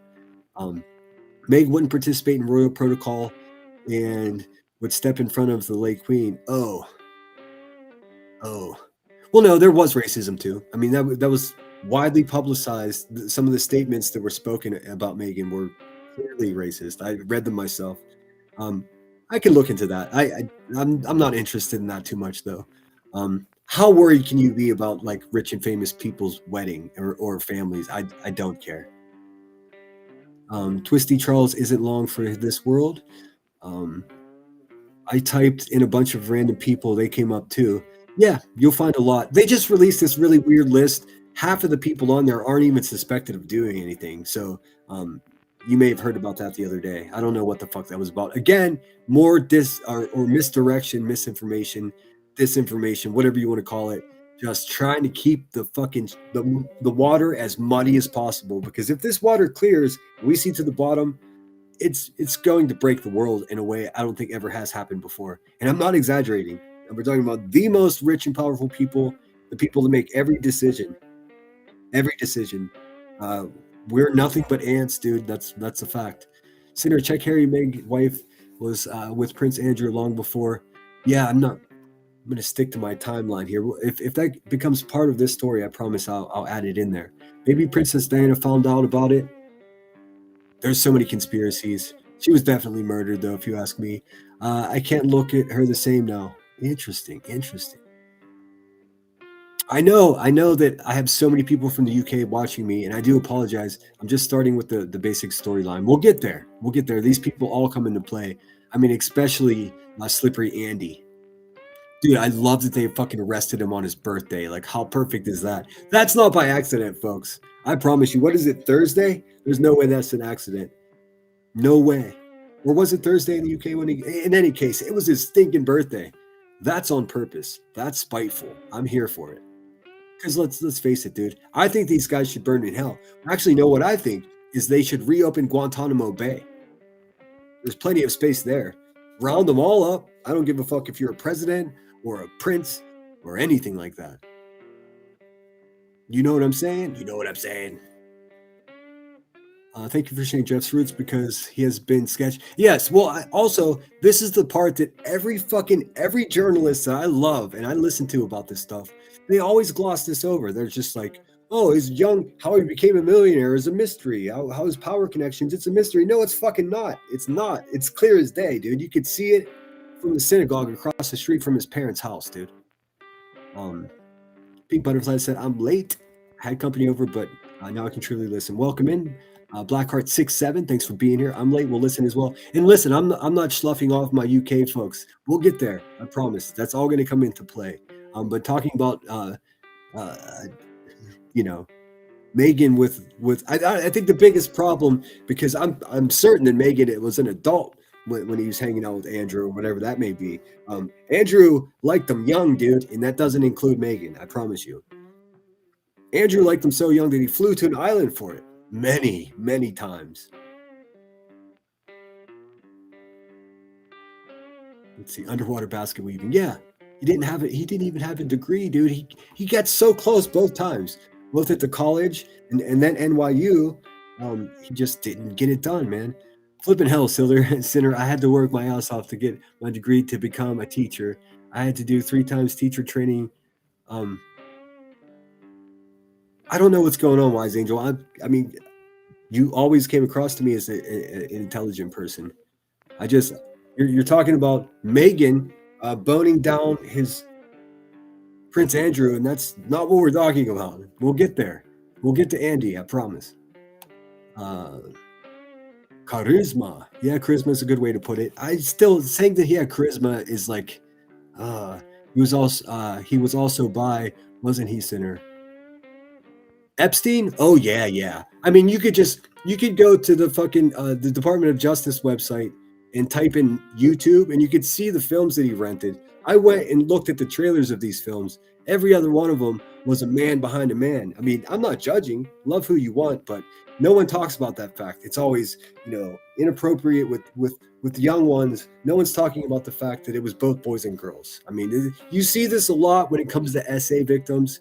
The boys always get neglected, man, but they also, I mean, it happens to them as well. Not with as much, not as often, but once is too much already. But he also had relations with grown men and grown women too. I mean, that's why we'll get to it. That's why he had so many friggin' STDs. That's why people like Bill Gates were calling him and say, "Hey, man, I accidentally gave my wife a venereal disease. Can you get me that super secret fucking antibiotic that I could slip into her drink so she doesn't find out?" We'll get to that. That's much later. Yes, Bill Gates, one of the richest men in the world. Little nerdy guy. Yep. Dirtbag. I don't mind me doubled up on my bed meds. Oh, sorry, dude. All right, I'm gonna scoot through chat here and see if there's anything I missed. Don't get mad at me, Wise Angel. I get distracted so easily, and I will start fucking Google searching about Megan right now. And that was my inclination. I was like, nope, I gotta stay focused. We got at least another hour and a half to go here. J-Mail gave me such horrible feelings just being in there and clicking random things. Me too. I felt like just dirty. I felt it was so wrong. But it gives a great chronological order of the emails, because if you try to look up a fucking email on the official DOJ website, good luck, dude. So whoever put that Jmail together, it's jmail.world. I think the link's floating around here as well. Give me 1 second. I got to check my phone. I've been not even looking at my phone. Let's see.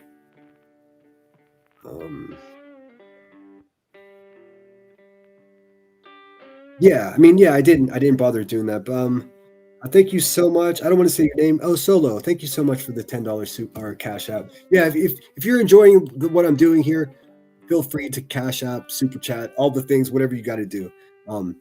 I did put work in, but I'm not like panhandling for money here. Quite possibly, now I have a split decision between my mods. They're saying I should have set a goal. We'll worry about that next time.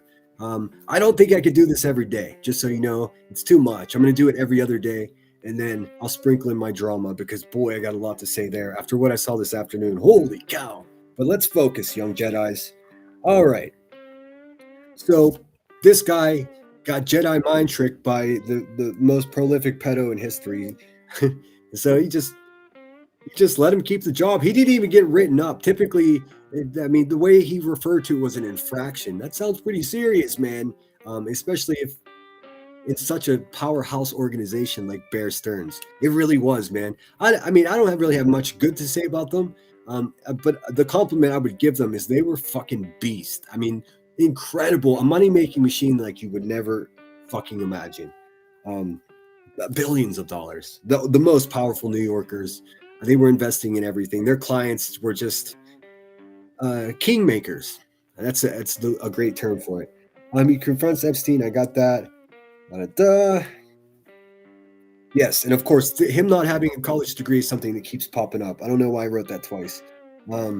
He told the New York Times he was an interview years later. He's still amazed by how he was In a trance, he describes it by Jeffrey Epstein. He keeps the job and quickly climbs through the ranks. All right, hold on, I got a train coming. Give me 1 second, guys. I got to mute.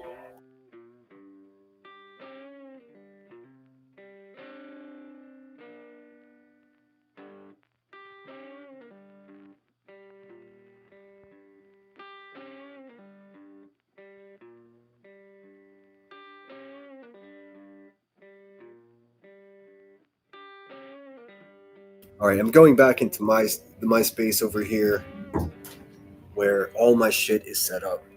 My candle is lit. All right. Oh god, this is so much better. Sorry for the noise. Reeks like pot in here from the neighbor. It's not a bad smell. All right, let me get my notes back. How are we feeling out there? Are we good?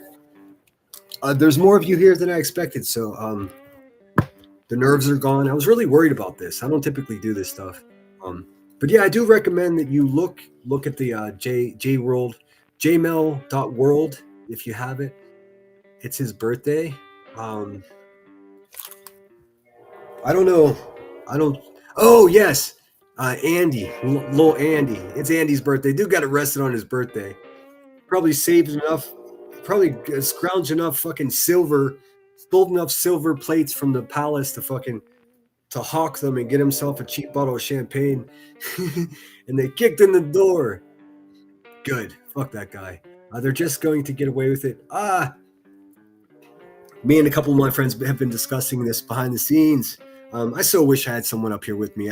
Next time I do something this big, I'm gonna need a partner in crime. It's too much. But there's a real risk of this 5 years from now just becoming a conspiracy theory. I mean, it could be cleaned up so quickly, and media outlets can be forced to not talk about it, because we'll find out later that the people that own the media are all most of them have been to the island too.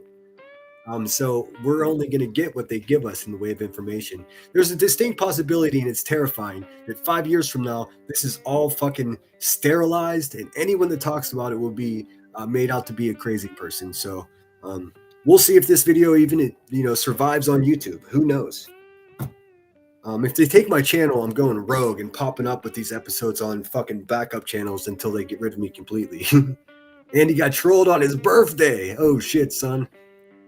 All right, let me look at chat. I've been neglecting you guys. Oh, it seriously pisses me off. It makes me sick and disgusted and sad. Yeah, well, hey, knowledge is power. The more we learn about what happened, the more we understand how to keep an eye out for it in the future. Not like there's any, again, we're ants, dude. It's terrifying. They can crush us if they want to.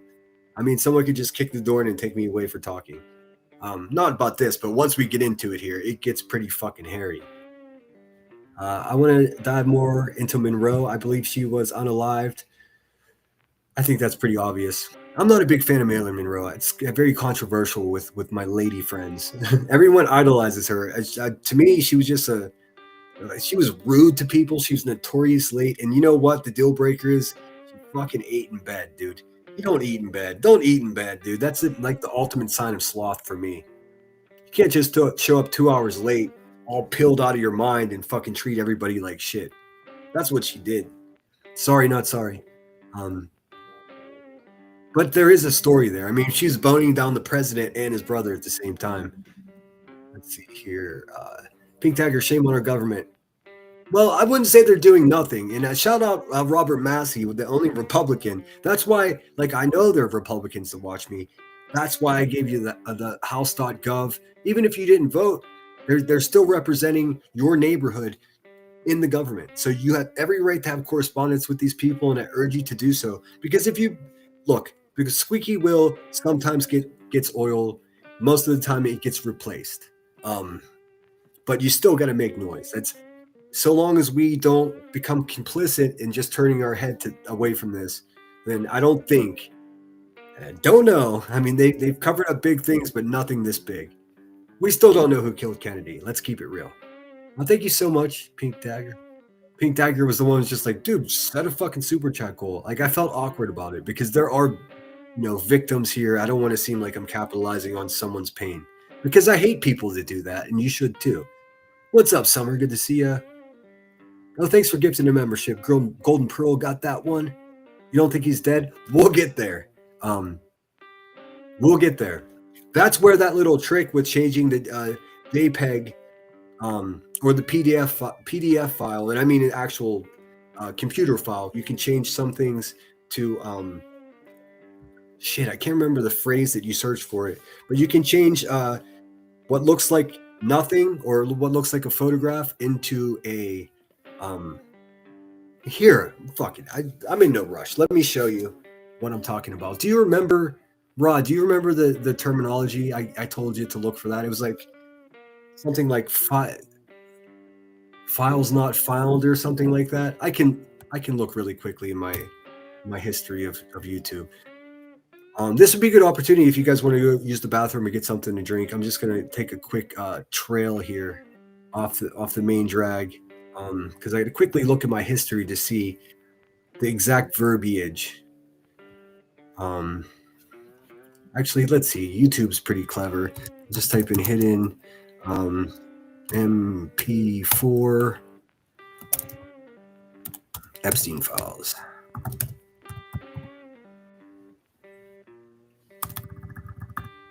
So, I mean, if you guys weren't here for the very beginning, or tell me, because you know how weird is it that the CIA guy hired this guy, you know, at the high school, and he wrote that book about basically in a sci-fi way describes Epstein's actual later life. It's so fucking weird to me, dude. It freaks me out so much, man. Let's see.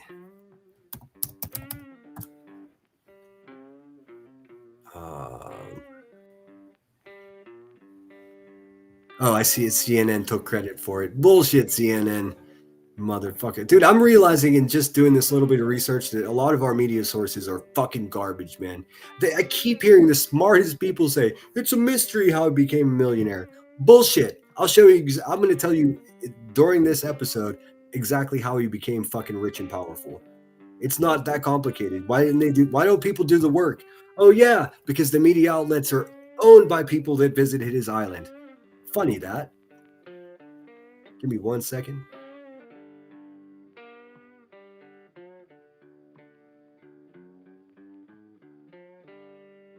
I do have to run to the bathroom too, but I'm going to try to find this quickly.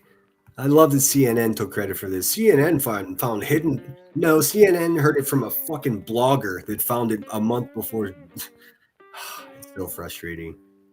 I don't have any personal political beef with CNN. I know a lot of people do. That's not what I'm getting at. I'm just like, I'm so ashamed of myself for actually listening to what these fucking people have been telling us as news. It's all packaged and really all purposeful. It's manipulation.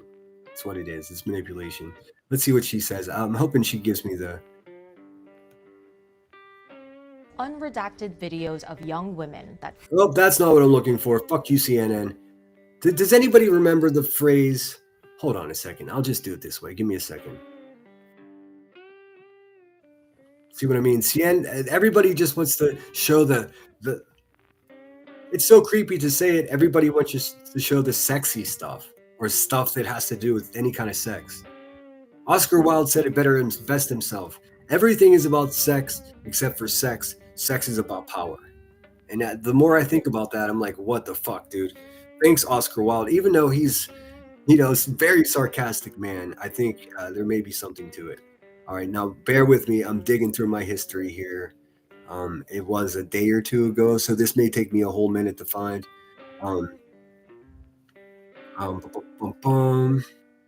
There's a lot of people talking about Donald Barr now in the book. So bear with me. I'm scooting. Yesterday, no, it was before that. Got caught. You know what, dude? I hate this. I might not be able to find it. I've been watching so much.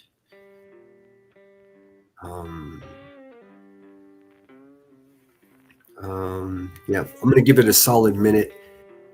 Les Wexner's deposition has just been released. That comes way later in this conversation. But if you want to jump ahead, that's something to look at. Epstein's early life. I'll give this a whole minute to see if I can find it. If I can't, I'm just going to keep it moving.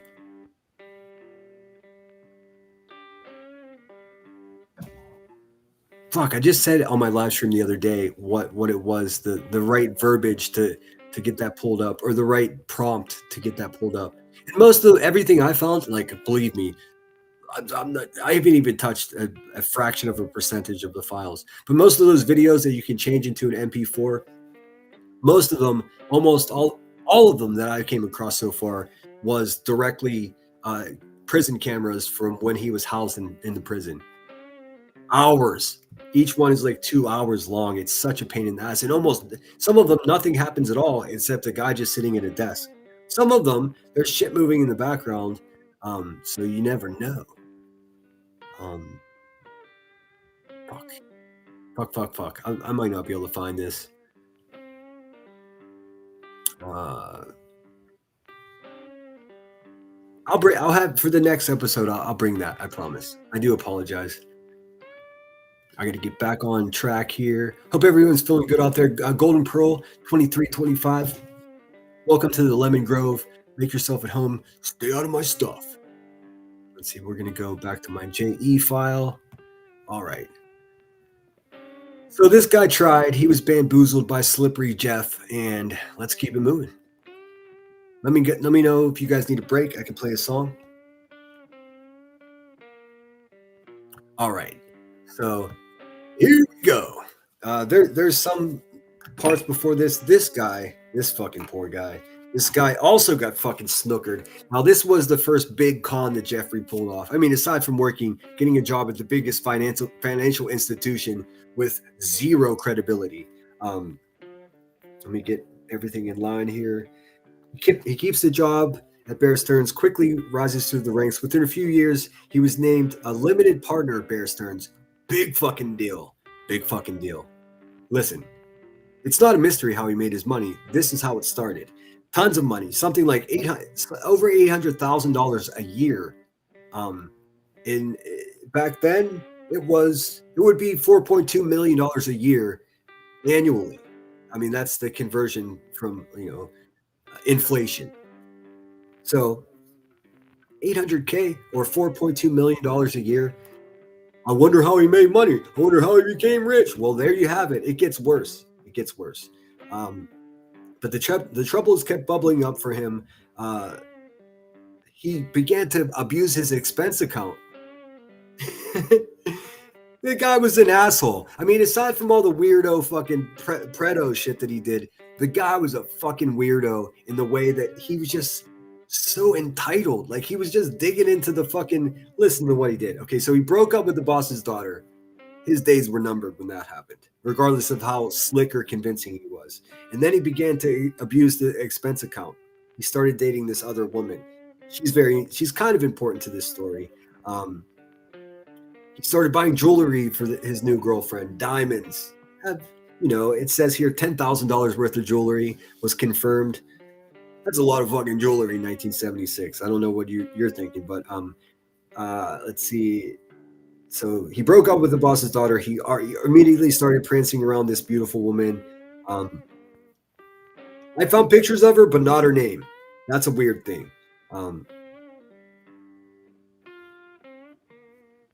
That's a big problem too. I couldn't find her name, but famously, it was a young model type woman. It was just before he started dating this woman named Anna. She becomes important too. Okay, so ultimately he gets fired from Bear Stearns. They had enough. He just broke up with the boss's daughter. He's basically stealing from the company. He's buying jewelry and flaunting around his new girlfriend with his ex-girlfriend, still around. And so, like, hey man, you're an asshole to the boss's daughter. Lynn didn't deserve that. This kind of makes me happy I didn't find a photo of her, because none of this is her fault. Let's just subtract her from the story. You guys can find it if you look. Let's see here. He began, also another thing that he was doing, he began helping his high school friends buy securities at Bear Stearns. Not only illegal, but a real conflict of interest. Investigation begins, and he resigns. And when he resigned, he said he was deeply offended by how Bear Stearns treated him. Hey, man, go fuck yourself. Because, like, you got the fucking silver spoon treatment, protected by the boss, and got the boss's, like, daughter and everything. You were deeply offended. Imagine how the fuck they felt. Think about that. 1 second.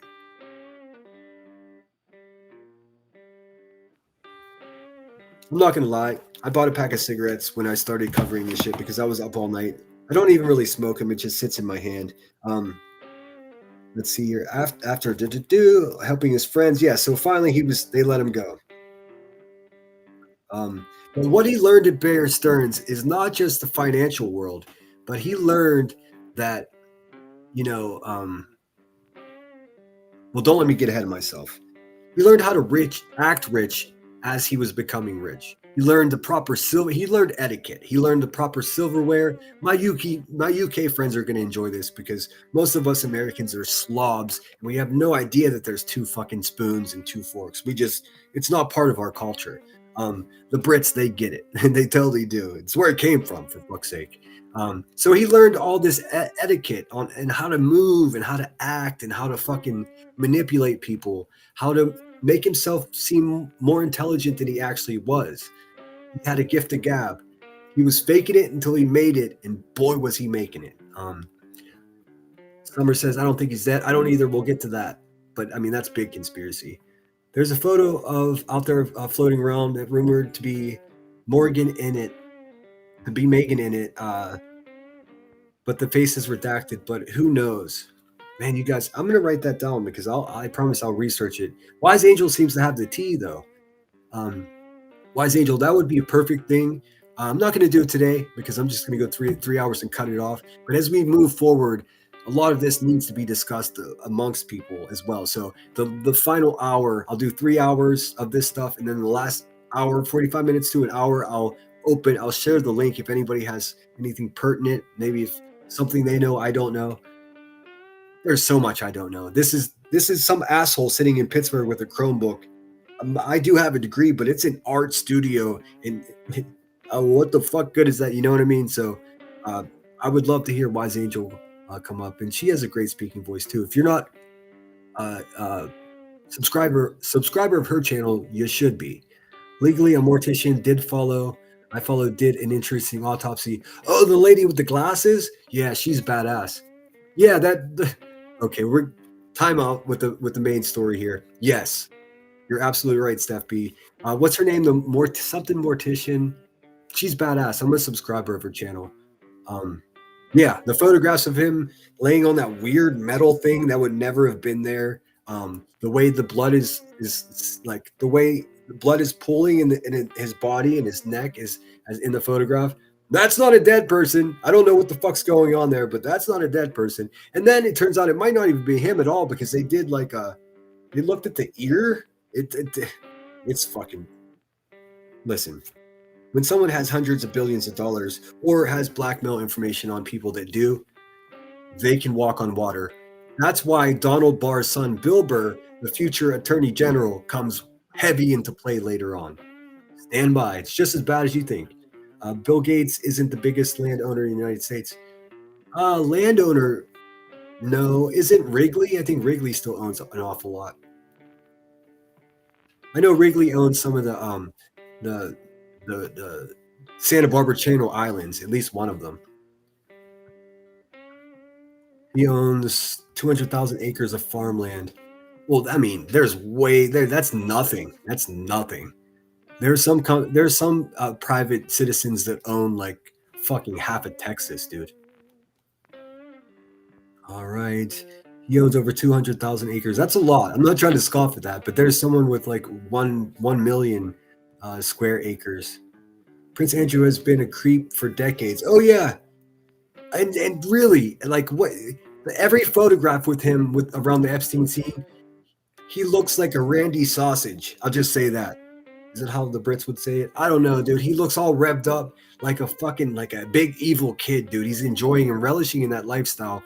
Even when you see like Clinton or these other famous people or powerful people that aren't famous until recently because of their dealings with him, they just kind of look like more like normal people. Something about Andrew, dude. He's like super weirder. Like he's just like. He's got like big time frat boy vibes. I guess they all do, but I guess it's the way the certain type of photogenic, the way he comes across in photographs, it makes him creepier. It could be his skin tone, sweaty looking. I don't know. I just don't know. But yes, he has been a creep. Just imagine imagine what you get away with as a prince, dude. I mean, that's a perfect true crime story. Oh, Prince goes on a date, murders his date, and then fucking gets away with it. I'm sure that happened a lot. I'm not accusing the man of murder. I have no evidence of that. But it's people in those positions that get away with murder, literally. Smoking, I wouldn't be surprised if the largest landowner in the United States is well, yeah, China owns a lot. For some reason, China owns a lot of land around military bases. Don't ask me, dude. I don't know. Yes, please hit the thumbs up. There's the Cash App. Yeah, if you're feeling generous, have at it. His students had surpassed the teacher Grasshopper. I have heard that there was cannibalism on Epstein Island. That wasn't true. Pray that wasn't true. I there's only a couple ways to interpret the emails that you're referring to. We'll get there. That's towards the end of this story. Today, we're barely going to get up to the point where he meets Ghislaine Maxwell. I'm going to say Ghislaine because that's how I'm going to say it. I don't know how to say it. I'm not gonna bend my tongue for the devil. I'll call her fucking Gilly if I need to. But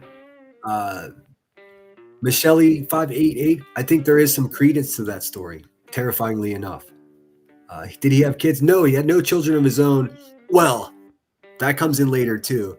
He began not a eugenics, but he wanted to impregnate as many women as he could. That was a stated goal of his.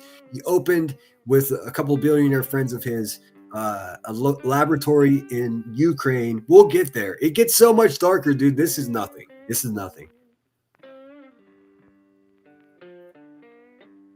So yeah, he likely had kids. Just recently, a diary was released by the DOJ that's in the files. I'm never going to read it here. It's too terrifying. But it's a firsthand depiction of one of the victims, and she claims that she was a forced surrogate, and Ghislaine Maxwell herself took the child out of the room. Like she gave birth there, and they took the kid. So I don't fucking know, dude. I don't know. But that's in an FBI file, so it's not me making something up. Again, thank you for using your platform to speak on this information that should be shared. Of course, Twisty. I couldn't with a clean conscience not discuss this. What am I going to talk about? YouTube 2-bit hustlers? I mean, this is far more important. So many of you are grandparents and parents, dude. Like, it's just as simple as just like we need to do better to protect children in this world. All of them, man. All of them. Whether it be from a fucking abusive crackhead YouTuber or Jeffrey Epstein, all children should be protected. And if we witness or if we have any suspicion of a child being neglected or worse, fucking do something about it. That's it. I just started watching these people that hunt down these men, and I tell you what a job they do. Unfortunately, a few of them have turned out to be just as creepy as the guys that they're fucking, trying to make money off of following around. So always be wary.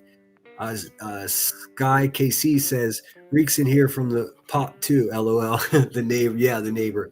No, I didn't smoke. I smoke only at night just before I go to bed. I wouldn't be able to do this if I was stoned. I still have 3 pages of notes to go through. But no, he had no known kids. Never was married. He referred to Ghislaine as his main girlfriend, although many people actually felt bad for her, his associates and friends, people that visited the island because she was neglected. She went from being his full-time lover to his fixer. I guess that's a progression of many marriages. I mean, don't crucify me here. So I think she was pretty jaded, but still the charisma or mind control shit that he was up to. And I mean that just, casually, I don't think he actually had. But then again, his first boss was a CIA agent, so who knows? Don't pick on Marilyn. I didn't pick on her. I just have a personal. There's so many great Hollywood actresses that deserve more attention than Marilyn. I'll say that. Cinder, can you can use this one as well? jmel.world wiki. The two that made jmel made this as well. Why'd they make a second one? What's in there that's not in the other one? Well, that you've encountered. Is there more in there, or is there less in there? I'm confused.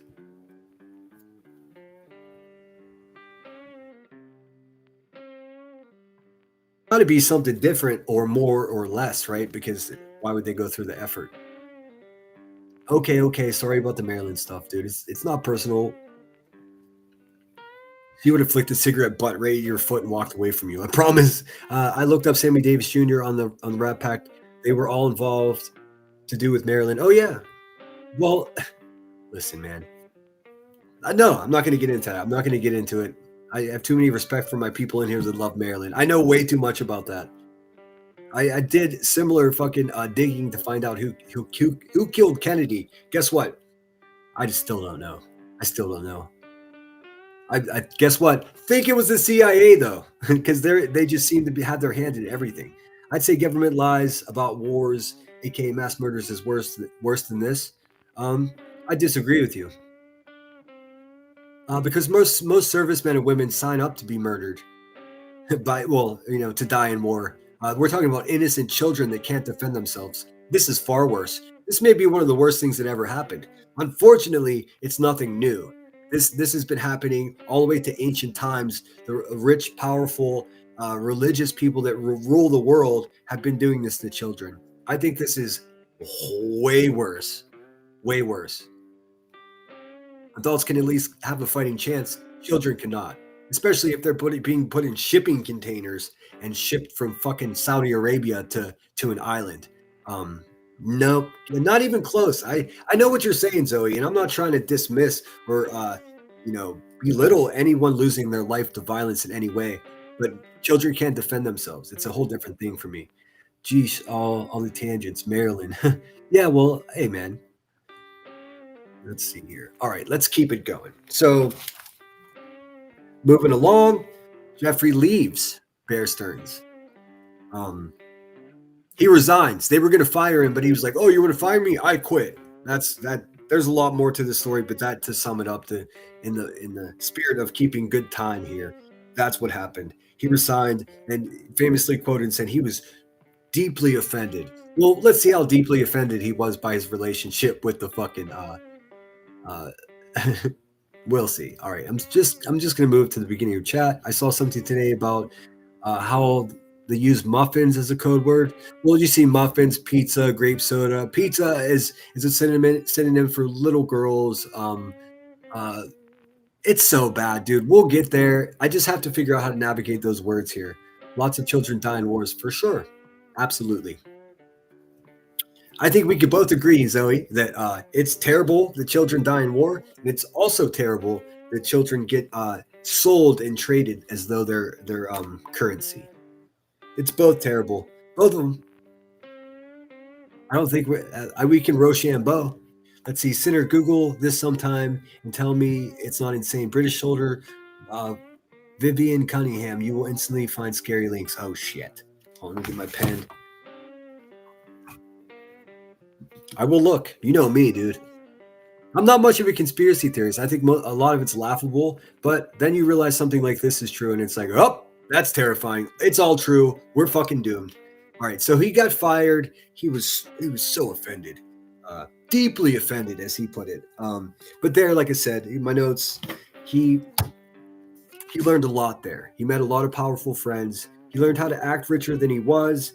Let's face it, he was rich. He was getting paid what's equivalent to $4.2 million. Still fucking chump change in comparison to the people he's rolling with already. Learned how to use silverware, learned how to dress, learned how to introduce himself to royalty and senior politicians and delegates. He really, really learned how to do this shit. He was a slick motherfucker from Brooklyn. I'm going to give shout out to Brooklyn for that. It's just a fact. Brooklyn produces people that are like nowhere else on earth, man. I got a couple of my best friends live there. One of them's Greek, one of them's Italian. They're both. I can't. The second I get on the phone with these motherfuckers, it's gonna be an hour because they wander around their house. They all, especially my Greek buddy, he owns this building in Brooklyn, and his whole fucking Greek family lives there. So he gets on the phone with me, and he just walks through the house, and Everybody's in the background. Hey, Dave. Hey, Dave. Like, I have to say hello to everyone. He turns his camera on. I get to see the wine they're drinking. It's the thing, dude. I love it, dude. I love people that have culture and pride, man. We don't see it enough anymore. Anyways, where are we at here? All of this training at Bear Stearns really pays off. He was introduced to a man named Michael Stroll. Michael Stroll's on the screen right here. Michael Stroll was a good guy. He really got fucked over by Epstein. This is like the first real con job. I mean, if you're not going to look at getting hired without the proper credentials, that was a con for sure. But this is one of the first times that he conned somebody out of their money. He met this guy. This guy was a pinball tycoon, a video game tycoon before there were consoles. He had a bit of money, not a lot of money. He talked this fucking guy into investing in an oil deal. There was no oil deal. It was all a sham. This guy kicked down $450,000. So that's, let me do quick math. That's $2.1 million in today's money. It was over 40% of what this man owned. Jeffrey didn't give a fuck because he was money hungry. So he talked this guy who was rocking it with the pinball machines, but still he had a lot of his money tied up in the physical product of his company. These machines weren't cheap to make. You know, he was trying to push the limit with the graphics and the quality of everything. Pinball machines, the old ones, they're fucking built like tanks. Well, this guy, this was his business. He got bamboozled by Jeffrey. $450K. Never saw any return on his investment. Started following him around, contacting other people's other contacts, people they had in common, dude. Doors kept slamming in his face. He never got an answer. Finally, he sued him, having to spend even fucking more money to get his investment back. And ultimately,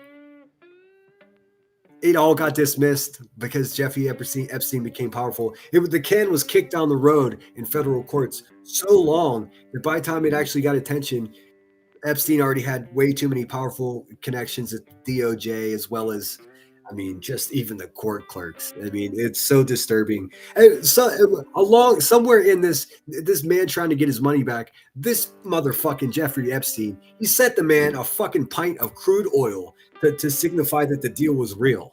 Like, how insulting, dude. I tell you what, I give you $2.1 million in an oil investment and you send me a fucking pint of crude oil, we're fighting. That's all I can say about that. Well, you and I, it's not going to be pretty. I'm going to get my fucking money back. But he didn't. And man, poor guy, he's passed since, but he really went through it. He spent the later years of his life just bitter and angry, as you would be if someone rips you off of a couple mil. Let's see. There was never any indication of any. It wasn't even like a real oil deal that he didn't like put the guy's money into. There was no indication that the oil deal ever fucking happened. And Jeffrey's out living his best life, hiding from. And look, this could have happened to dozens, 50 men and women for all we know got bamboozled by Jeffrey. But a lot of people, imagine there's a lot of people that aren't so fucking eager to be like, I did a deal with him and he ripped me off too. Many of these people that are sitting on, on the raw end of a deal they made with him, they just keep it. They don't want to be on CNN. They don't want to be involved in any way. Thankfully not thankfully, but it's a blessing that this guy wasn't around to be disgraced for his business dealings with Epstein, because he didn't do anything wrong. He was a hardworking blue collar man that just struck it really well with these pinball machines, just to get gaffled by some motherfucker that barely fucking never graduated college. Anyways, I take it personally. I'm personally offended by that shit. Merle responded by saying, yes, I believe the evidence you have shown me, but is it okay to if you attend a medical assessment to make sure you're okay? Cunningham agreed. All right. That's a comment that I'm reading, by the way, just to not distract. I have no idea. I will look that up. I promise. I'm just right in the middle of something. All right, let's see here. Stroll lost all of his money. He pestered Epstein for asking for his money, kept getting doors slammed in his face. And then he got threatened ultimately. And he was like, "You threatened me, I'm fucking suing you." At one point, he did send Stroll a pint of crude oil. How fucking insulting, dude. Oh my God. It breaks my brain. The second I receive from a courier a pint of oil, crude oil, like he probably just emptied the fucking oil out of an engine somewhere and just gave him that, dude. How insulting. Um, so that was his first big con, and it doesn't seem like much, but you're keep in mind this happened months after he got kicked out of Bear Stearns. He probably got some kind of severance pay for Bear Stearns. Bear Stearns is defunct and collapsed, so there's no way for me to get that information. But I do know that he was making $800K a year again, which is $4.2 million with inflation accounted for. So he was already rich. He was already rich, and he didn't have to pay for anything. It gets weirder. Let's see here. Keeping it moving. That was his first big con around federal. Yes. So it bounces around federal courts for years until ultimately it's dismissed on a technicality. Isn't that how it always works? Let's see. So he's now two for two. I took my own weird notes. So he's now 2 for 2 with Bear Stearns being the most, his first con. But Mike Stroll, he really fucked that guy over, dude. I hate it so much. So now he's in his 20s. He's in his mid-20s. He's realizing, fuck, man, I could do whatever I want. And boy, does he. At this point, Epstein refers to himself as a financial bounty hunter. Now, this is where it gets weird. All right, so we're going to get past Mr. Stroll here. May he rest in peace. This guy, Midway, I think was what the company became. So we all know Midway. They still make games. Okay, so enters Ana. This is Ana. She's a Spanish actress. I'm going to butcher this name, and I do apologize. Ana Obregón. Is how it's pronounced. It's spelled Obergon. Obregón. I know I'm saying that's wrong. I'm just some asshole from Pittsburgh. That's the best I can do for you. So he started dating her. She's not the lady that he was buying jewels for, though. There was a woman in between there. Definitely was. And it was a committed relationship. It's just wiped, man. I can't find it anywhere. Good for her, though. I wouldn't want to be in any of that shit either. So he starts referring to himself as a financial bounty hunter. This is a slick term that he learned while working at Bear Stearns. It's basically a guy that gets hired by estates, big fucking families, to scour the world and recover their money that's stuck in places that they can't access. He learned a lot about hiding money. There's a lot of money hidden of his all over the world. We'll get to the fucking the decoy passports and all his aliases. I've got photo evidence of the decoy passports with his alias. We'll get there. It's a lot. So we're looking for Jeffrey Epstein's crimes, but we also have to look for the crimes of all of his alias as well. How the fuck do you get a passport? How do you get a passport that says your citizenship is Austrian and your home address is Saudi Arabia? Well, he pulled it off. Excuse me, train.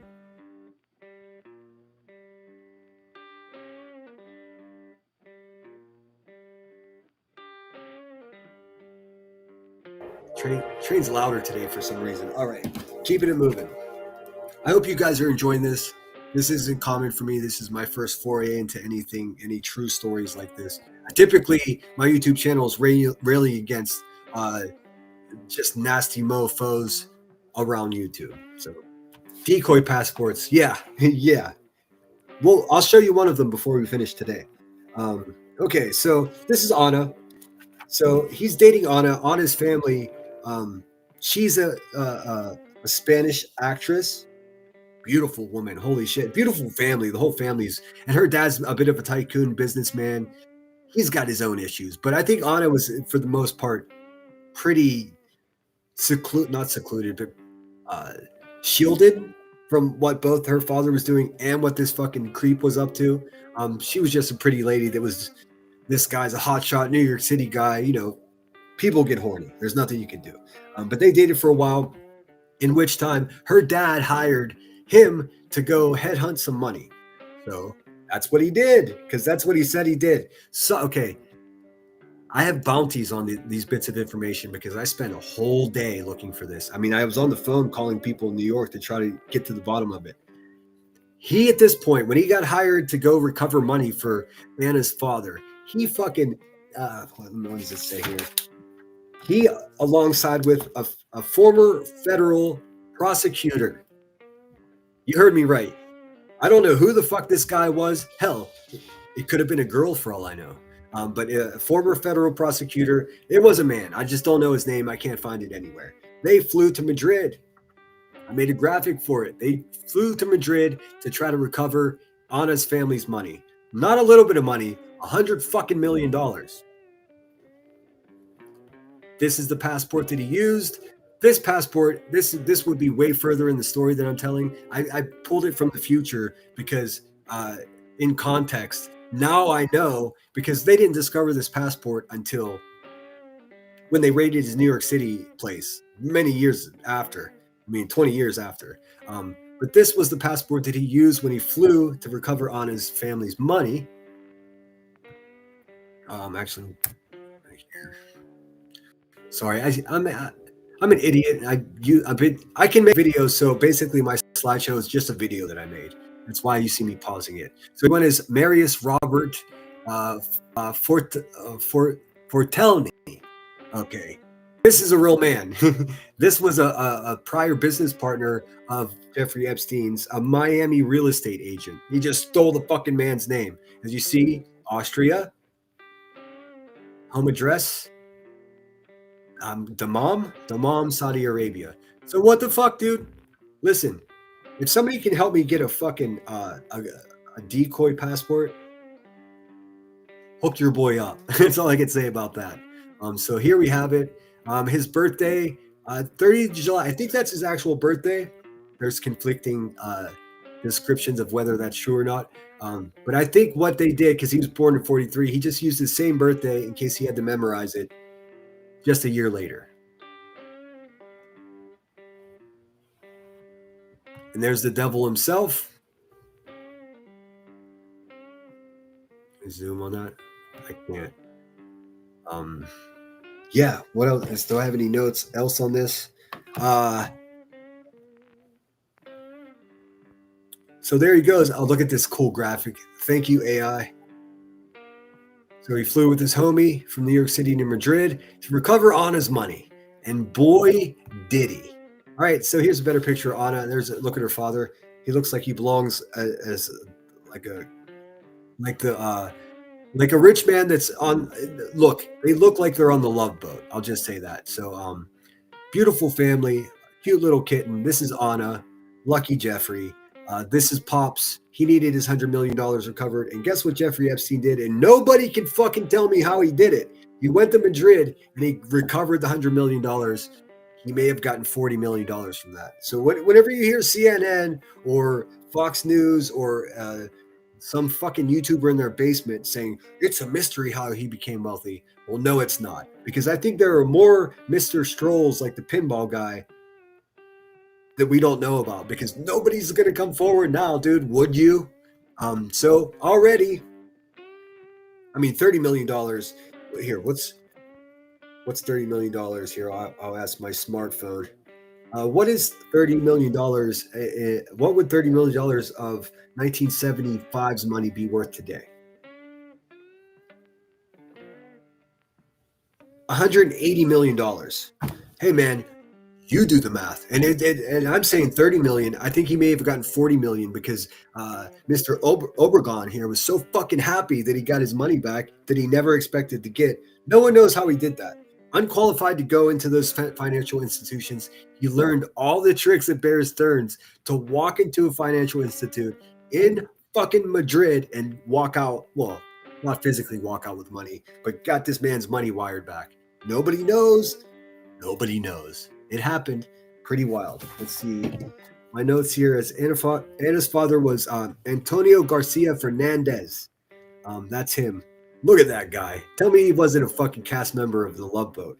You got Jeffrey Epstein to help him recover millions. I was just speaking from memory. Now I'm back in my notes. Okay, so this guy lost that $100 million in the collapse of a company that's called Drysdale Government Securities. Um, Probably shady shit there as well. All these big financial institutions, they're all dishonest. But he got his money back. Money was found in an offshore account in, I don't know how it would be offshore if it's in Madrid, but that's what my note says. Epstein is friend, a former federal prosecutor. Please help me find out who that guy is, dude. I would love to fucking call that guy and ask him if he's still alive. He probably suicided himself like so many of these characters. We'll get there.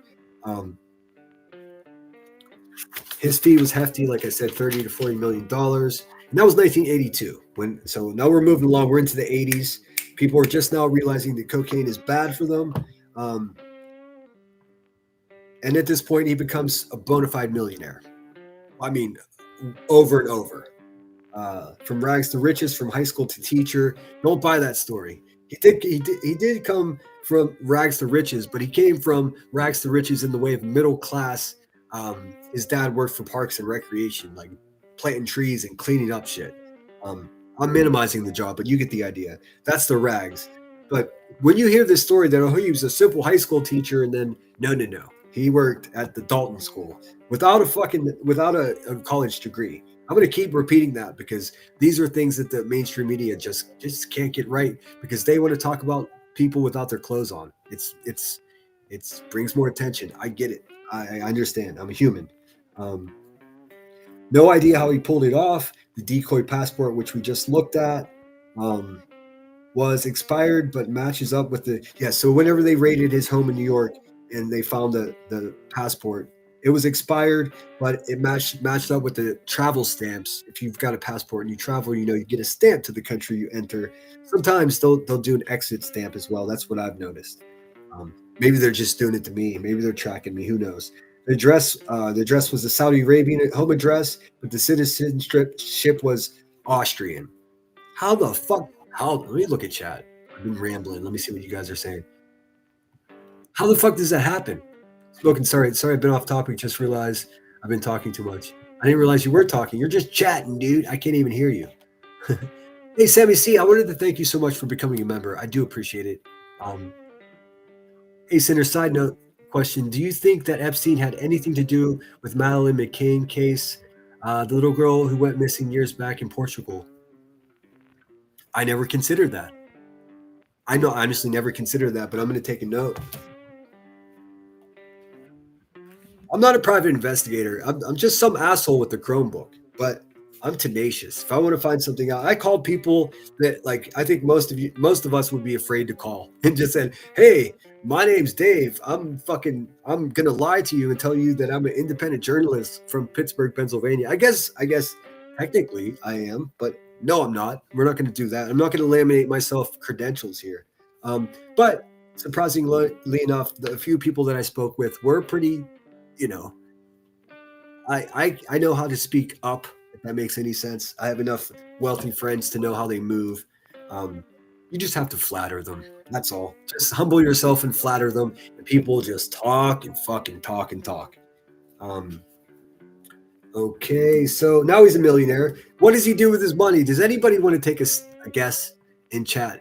What does Jeffrey Epstein do with his cut, his $30 million, which we now know would be worth $180 million in today's money? A lot of fucking money. Still nothing compared to where it ends up, but a lot of fucking money. You know what this asshole does? Let me look at chat. I really want you guys to guess. Don't eat in bed or you'll find nerds in your belly. What's up, Michelle? Kimberlina, you're Portuguese? Oh, cool. I look at my analytics, man. There's a lot of Australian people, a lot of people in the UK, Great Britain in particular. Got some people from Wales. And then Australians like out the wazoo over here, which I love. I learned so many new words from my Australian friends, dude. It's just like it's English, but not really. They use words differently, which I enjoy. I love wordplay.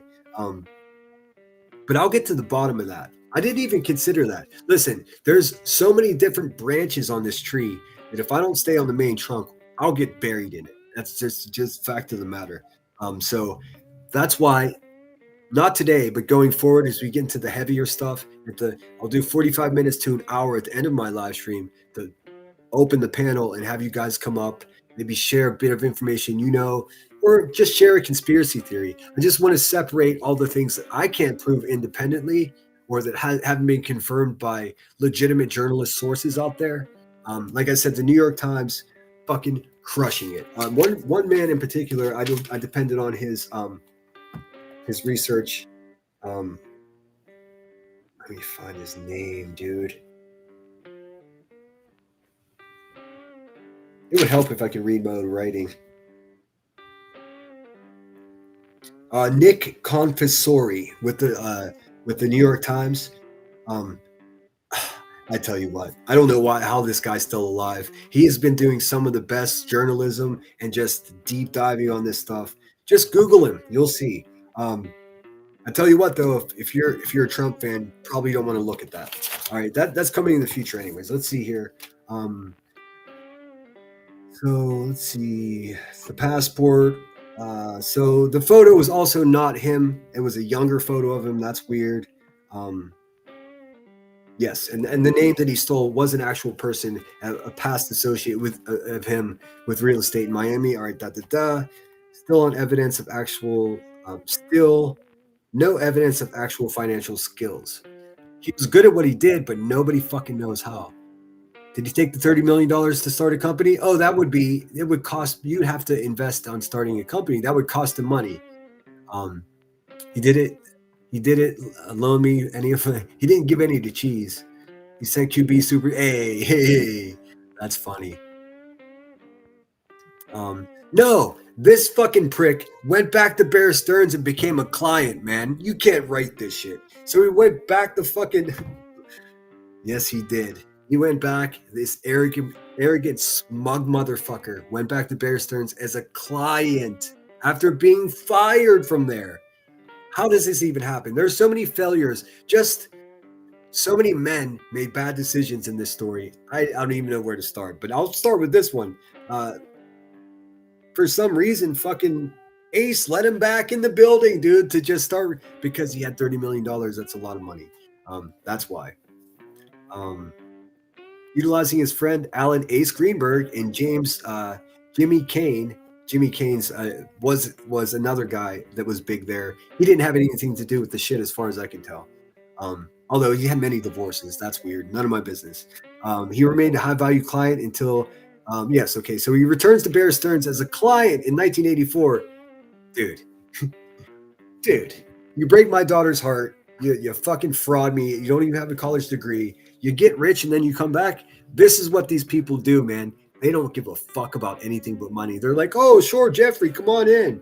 Jeffrey comes walking in like, there's fucking 70s music playing. His collar's popping. He's fucking putting bags of cash on the table. These fucking suckers. Look, if he didn't go back there, he would have went to some competitor of Bear Stearns anyways. He probably told him that.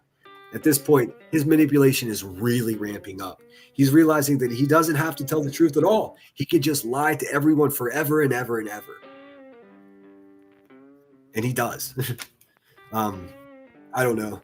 Hey, Jeffrey, if you're listening to this, man, hit me up. I would love to have an interview with you.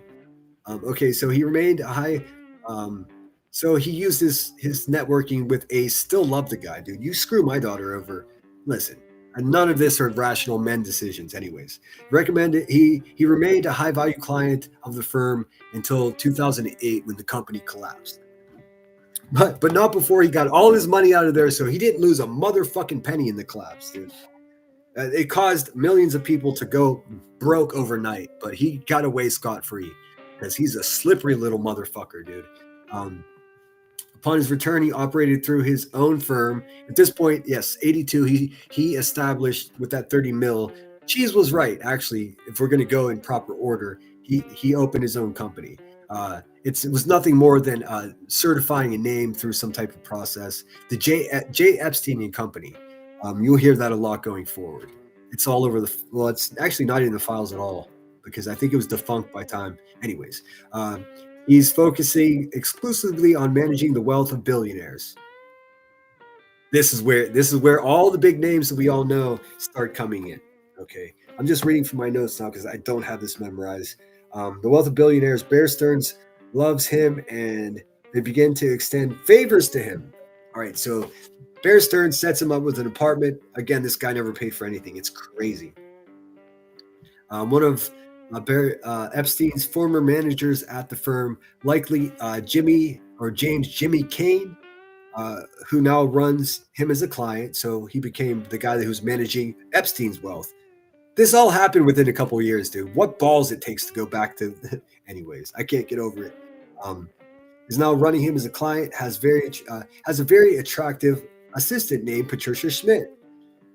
Let's just face it, man. She was she was a paid lady of the night that would just get sent to these guys' apartments to start relationships with them. This is something I can't really prove, but already there are intelligence operatives all over this situation, because that's what the governments do when people get this powerful and rich and they start making moves. The CIA's it becomes your pool boy. I mean, that's basically what happens. And I don't care what anybody says. It's been proven over and over again. They'll never admit to it, but it's still true. Bear Stearns, one of Epstein's former managers. Okay, so the very attractive assistant, Patricia Schmidt, not the most flattering photograph. I couldn't find much. I couldn't find photos of her when she was smoking, but she was, by all accounts. Patricia Schmidt was.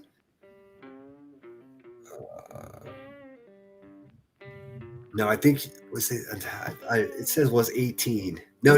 I misspelled. Patricia. This was 1987. Patricia was the assistant for the guy that's managing Jeffrey's money at Bear Stearns. She was asked to deliver some type of correspondence. No cell phones yet. Remember that. Or if they did, they were rudimentary. They were just in cars. She was asked to deliver some bullshit to his house or his apartment. The apartment in which Jeffrey's brother owns now. This apartment his brother owns, Michael, would get to him. She was asked to deliver something. They began to flirt. He invited her for a pool party. Bear chicka bear wow. That all goes down. They have a 1-year relationship. Pool parties, cocaine, all of it. All right, moving on. Hold on one second. I'm going to blow my schnoz.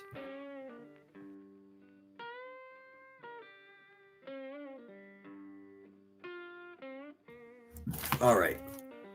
So I warned you, this is the most exciting thing, but I promise you, I'm telling you things you've never known before, and these are all facts. Okay. Allegedly, let's see, Bear Stearns' executive also sent other attractive assistants to Epstein's apartment. So this relationship with her lasted a year. In the meantime, other assistants were coming. This guy was fucking everybody. Man, woman, and child. I mean, no exaggeration. Actually, there's no indication of the child stuff just yet. Attractive assistants. So they're basically the quote unquote assistants at Bear Stearns. Well, you get the idea. I'm not going to demoralize these women. Most of them were complicit to some level. That is to say, they weren't being held hostage. They knew what the fuck they were up to. She's interviewed later on. I can't play it because it's super copyright protected, but you can find the interview. Just search Patricia. I have to keep looking for her name. Patricia Schmidt, just like it sounds. It is all connected smoking. It's fucking crazy, dude. I feel like nervous for like knowing this shit because we're all watching it like normal assholes on the news. Oh my God, did you hear they're eating babies around? You know, all this crazy shit. But just the foundation, the momentum that this fucking demon built up. He's fucking a lower middle class Jewish kid from fucking Coney Island, dude. It's amazing. It's fascinating just as much as it is terrifying. Okay, attractive assistants, they knew what they were up to for the most part. Still being objectified, and you know, in the most terrible way. So I'm not trying to belittle what happened, but her in particular, I listened to the interview. She's like, yeah, and what of it? She's likely This is likely when Jeffrey Epstein learned and realized that he can use women after seeing how Bear Stearns used women as a manipulative resource instead of like a human being. And then it gets worse, as you know, as like we see in the news. In the interview, Patricia Schmidt was clear-eyed when she was interviewed by the New York Times about her role, about being used. She described it as being his plaything, quote unquote. Disturbing. It came from her own mouth, so don't kill the messenger here. She went on to give Epstein clients tours around the city, as well as whining and dining them. Remember, Jeffrey won't go to restaurants. So all these fucking businessmen that he worked with, they're already annoyed with him because business dinners is fucking how it's done, baby. And he wouldn't go. He thought dogs ate in restaurants. I don't know what the fuck was wrong with the guy, dude. So this is where he learned to use women as a potent form of currency. That potent form of currency, that's my line. You're welcome. Everything is about sex except for sex. That's about power, and that's Oscar Wilde. What's terrifying about that quote, it's a great quote from Oscar Wilde, but it became famous by another fucking pervert, Kevin Spacey's character in fucking House of Cards, Frank Underwood. He quotes that several times. And to be honest about it, I dug on this. And that quote, everything is about sex except for sex. Sex is about power. What a fucking incredible quote. And so fucking true. It doesn't matter if you're poor or rich. It's still true. Oscar Wilde was credited for saying that. But then the more I dug, I realized, okay, maybe it wasn't Oscar Wilde, but it's so Oscar Wilde-esque that it's always been attributed to him. But I can't find a source that proves that he actually said that. But just creepy that Kevin Spacey, someone we just saw in the photo with Bubba and Maxwell. Anyways, I honestly think when he was having women delivered to his apartment, basically at his disposal, I think that's when he began to really realize that things began to escalate. He became sicker. He became more sadist. By all accounts, he became rougher with women. Things escalated. He was forcing women into menage a trois and whatnot. Hold on, another train's coming. I live by the trains, guys. I live right by the tracks. What can I do? I won't mute it. Just listen.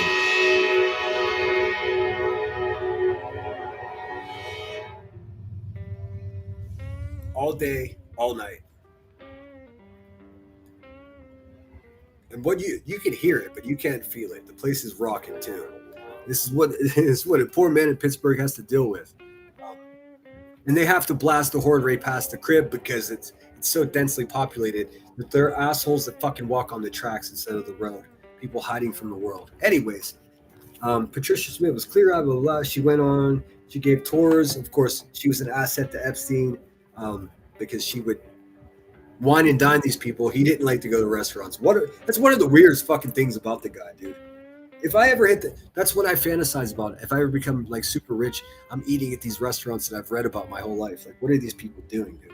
I'll be in the French Alps with a chef that you have to go there for. I don't understand. Well, I'm not like him. Anyways, using women as a potent form of currency. I think this is where he cultivated his sickness and begins to really escalate. I don't think that. I know that firsthand accounts. I'm not going to start throwing these women's names around because I don't think the victims should be included, but it's really nasty are things going on, forcing himself upon women. Most of them stayed quiet for obvious reasons. They didn't want to disappear. Accelerates building relationships. Okay, so at this time people know he has a lot of money. He's putting that $30 million into Bear Stearns. They're turning it into way more money. So whenever you hear these, mainstream media is sort of saying it's a real mystery how this stupid man from Brooklyn. No. He was hyper intelligent, just in the wrong way. He had a stumbling block. Also, if you didn't listen from the beginning, he purposely didn't finish things. He could have. Anyways, so that's where these big names come in. He's becoming a social pariah. He will build and exploit many relationships at this time. David Rockefeller, Les Wexner, J.P. Morgan. It's the people that run the world. Just, this is when I get nervous talking about this shit, but whatever. And my note says here, if I were a betting man, this is when I think he became a monster. Truly. Oh, thank you so much, Michelle588. Remember the Comet Pizza place that went viral in California like 10 years ago? It was DC. You mean the Pizzagate stuff? That's DC. Washington, D.C. Yes, because a crazy gunman went in there and fired his weapon around and didn't hit anyone, but he destroyed computers. Yes, that comes in later too. I'm not going to go full down the QAnon conspiracy hole, but it's been proven now, especially when we see all these references to pizza. Listen, it's not pizza they're talking about. I'm going to end up getting disappeared for this shit. What I'll say about the Pizzagate stuff is most of it's bullshit, but there is something to it. That's all I can say about that. Unless there's another Comet Pizza. No, that's Washington, D.C. With all the politicians, remember, because they were trying to tie it to Hillary Clinton. Now, Hillary Clinton and her husband Bill, they murdered like at least a dozen people, dude. I'll just say that. Everybody's afraid to say it. They did. They had their own problems, but I don't think they were directly involved with the Pizzagate thing. They were just famous names to connect to it. Now, Bill Clinton definitely went to the island a bunch of times. There's photographs sitting next to little girls in a hot tub. You do the math. But Hillary, I mean, I don't know why she stayed with the man. I don't understand why she stayed with the man when she got a fucking BJ from the blue dress woman. I would have been like, dude, I want a divorce. But politicians aren't like normal people, dude. Half of them are fucking lizards. Don't think too much into that. All right, let's see here. Some Bear Stearns execs also sent other. Okay, I'm past that. Okay, so around this time when he started hanging out with the Rockefellers, Les Wexner, that's where Trump enters the building. They were really slick about not having too much public interaction, but we'll get there. We know that they were friends. Jeffrey Epstein's brother describes them as wingmen for each other. All right, so this is the apartment building that Jeffrey Epstein was having these beautiful assistants delivered to him for his uses. Let's see here. I know the name of this building if you just give me a second. Okay, so the notes and this comes from Nick Confessori of the New York Times, and impeccable research. He sourced everything. I trust what he has to say. He has nothing to gain by going at powerful people like this. This is when Trump and Jeffrey Epstein became friends. Not only were they close friends for years, 20 fucking years, but they also competed with each other for women. They considered it a game. They were wingmen. They would party together.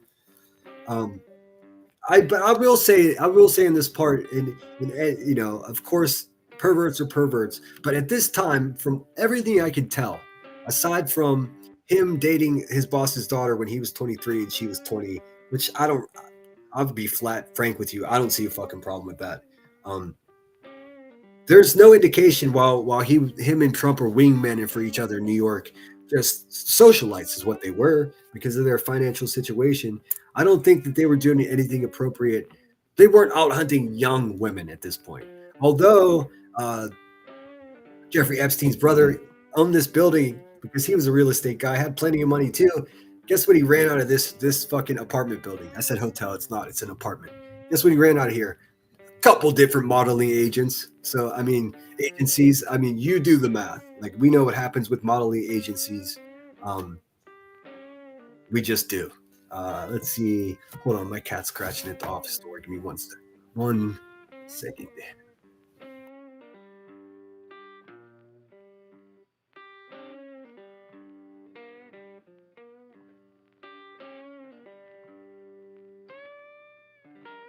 All right, sorry about that, guys. All right, so where were we? Cat takes priority. Oh, that's what I wanted. I wanted to put my cat up here for for a fucking security blanket. Let's see, where's she at? My cat is Beatrice, and she is fierce. Let's see here. There we go. She'll fit right up on top there. Perfect. All right, bing bong. Where were we? Friends with Trump, it's undeniable. I mean, this every time you hear our president say, I didn't know the guy. Yeah, right, dude. You're a liar. You're a fucking liar. So this is the apartment building. He had an office there. There was a pool. This is where the assistants from Bear Stearns were coming over and they were boning down. A fucking playground for a pervert, dude.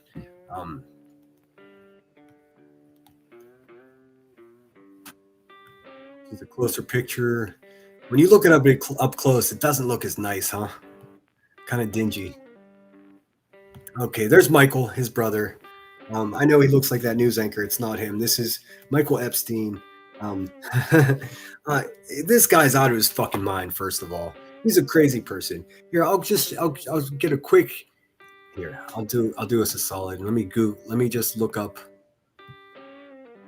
I mean, I can't play for 10 seconds with this. Every time this guy will get your fucking canceled this channel canceled if here's Megyn Kelly. She's not my favorite, but it's a short. He really hit the press hard when his brother was murdered, and that's not good. Let's see here.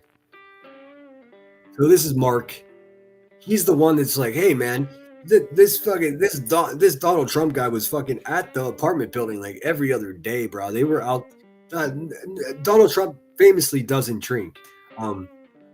Same thing with Epstein. Same thing with Bill Cosby. Like, I'm a recovering alcoholic, man. You guys, many of you know that.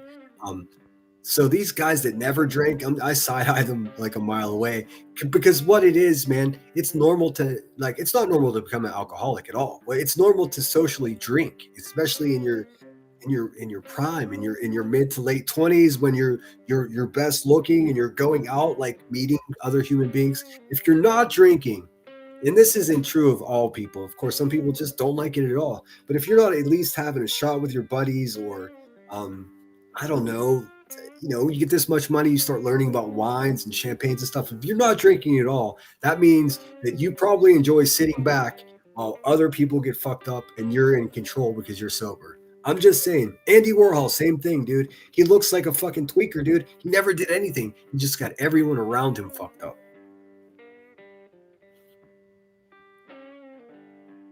Let's see here.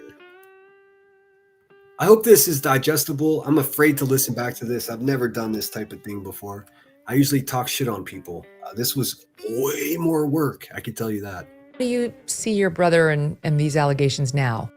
A weird thing that Michael does is he's done a fucking lot of interviews on camera, video interviews, but he's never on camera. He refuses. If you find him on camera, you're lucky. or I mean, almost impossible to find a video of him. He's always off stage or just has his photo up. Wow.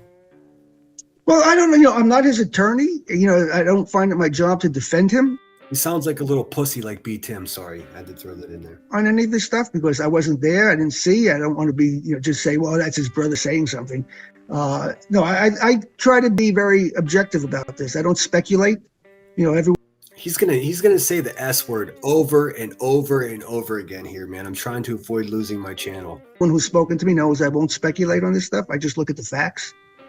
Everything I've told you so far, I believe. He's full of shit, man. I listened to a bunch of his interviews. I've never seen. I mean, he says he doesn't speculate. Yeah, right, dude. It's he might be right about some of the stuff, but it's a lot of fucking speculation. If he knew for a fact and he could prove some of the shit that he says, then it'd be a wrap. I believe is a fact. So I don't know what was going on. I mean, what people say, the unspoken things. She's never liked drinking, but you'll blaze one, won't you? Yeah, it's just something about, and maybe it's just my own bias, because I remember just that time in my life just partying with my friends, and it was just socially drinking. Before I had a problem with the booze, like it was just Well, maybe that's why it became a problem. Let me just shut up. I just don't trust somebody that's going to hang out with people that are drunk if they're sober, man. It makes me uneasy. It seems like they're trying to stay in a power position.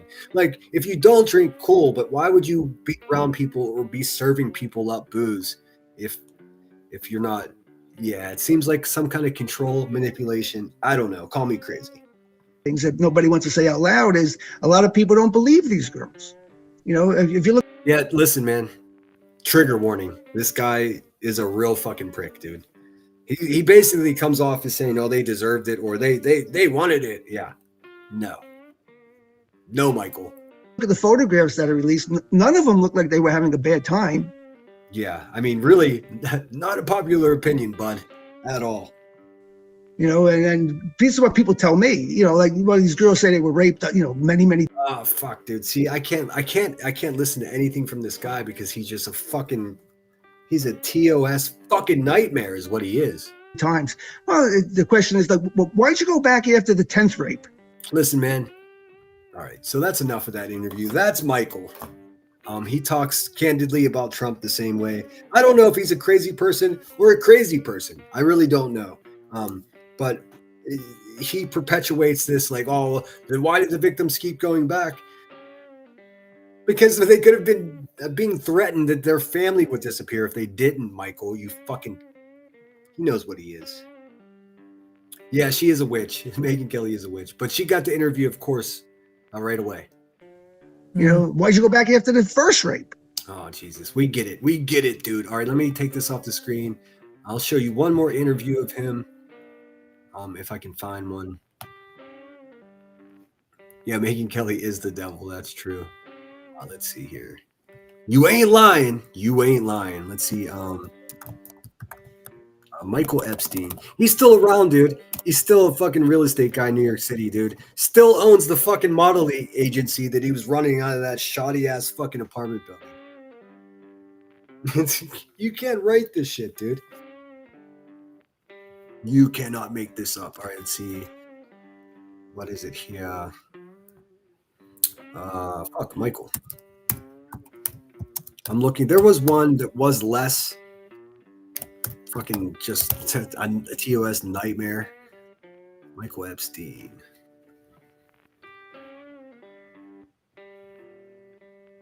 Dude. Oh yeah, wait until we get to the part of the Epstein files whenever we discover that Michael Jackson never hurt a kid and never did anything to a kid ever. He was trying to save children, and a lot of these powerful men basically set him up. It's true, man. It's so far out there. Let's see. You can't put Michael Epstein into YouTube because then you just get videos of Michael Jackson and Jeffrey Epstein. Jeffrey brother.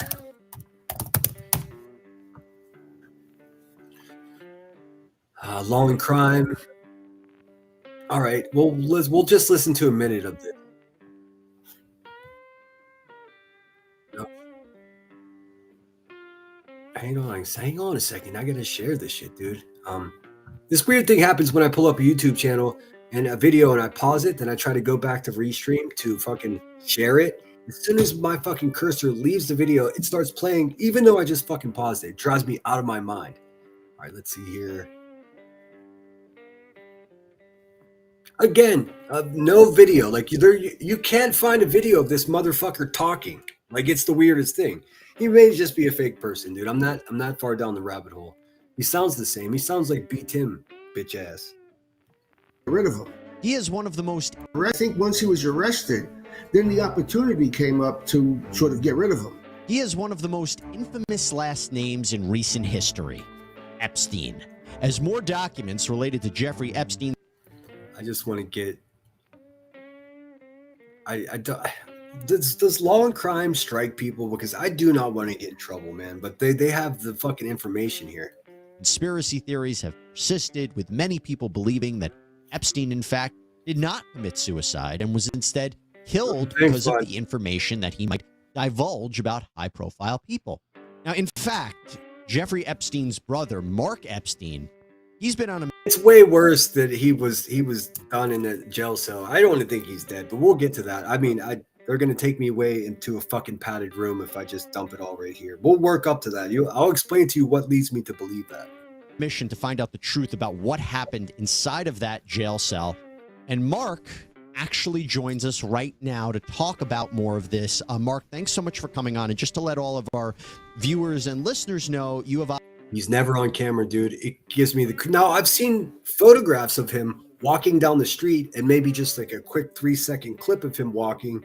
He just looks like a vagabond in New York City now. He's got a beard, kind of dresses like in a bohemian type way. And I don't mean like the Bohemian Grove type way, just like arty type way. You have opted to not be on camera. We're going to respect that decision, but we hear you nonetheless. Thank you so much for coming here on Sidebar. Good morning. Thank you. Now, for anybody who's not familiar with you or what you're trying to do, can you explain what your position is regarding... I'm only going to watch a few seconds of this. This is all in fair use. Hopefully, if Law and Crime looks at this before they decide to strike me for using their content, at least they'll see that I did some research and I'm trying to do my best with this. They just have the juice, man. Listen, if you don't think I tried to get a hold of Mark Epstein myself, you're crazy. I absolutely did. I got his fucking phone number if you want it. I just can't get the motherfucker to call me back. Regarding the death of your brother, Jeffrey Epstein. Well, when I first heard that my brother was dead, I actually heard it on CNN. The government did not notify me, as they've claimed.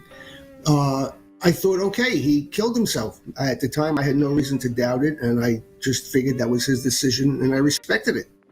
I grieved the loss of a brother, but it was his decision. But I don't like this guy off jump for the fact that he's like, oh, they liked it. The victims liked it. It's like, come on, dude. He's like, why were they all laughing and smiling in the videos if they weren't had? It's like, come on, dude. It's so misogynistic and so fucking wrong.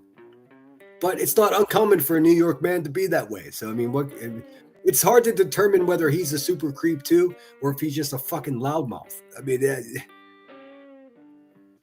I tend to believe if he was deeply implicated or they had evidence that maybe he would be involved more, or maybe not. Who knows?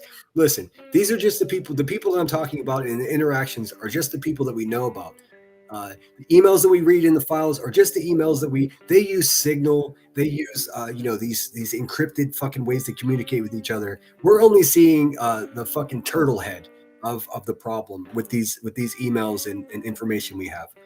By time this point in his life, like when he goes back to Bear Stearns to invest his own money and become a client, there's likely hundreds of men and women involved that we'll never know about. It's unknowable unless you know one of those people personally, and that will come out. This story will reverberate all over the world for another decade, man, until the government convinces us that it was all fake or something. But then, after the autopsy was done and all the other information started coming out, it became apparent that it was not a suicide. All right, thanks, bud. Thanks for using all the words. But there you go. I'm not going to get too far in that. That comes later. I wanted you guys to hear what his brother sounds like, what his brother's about.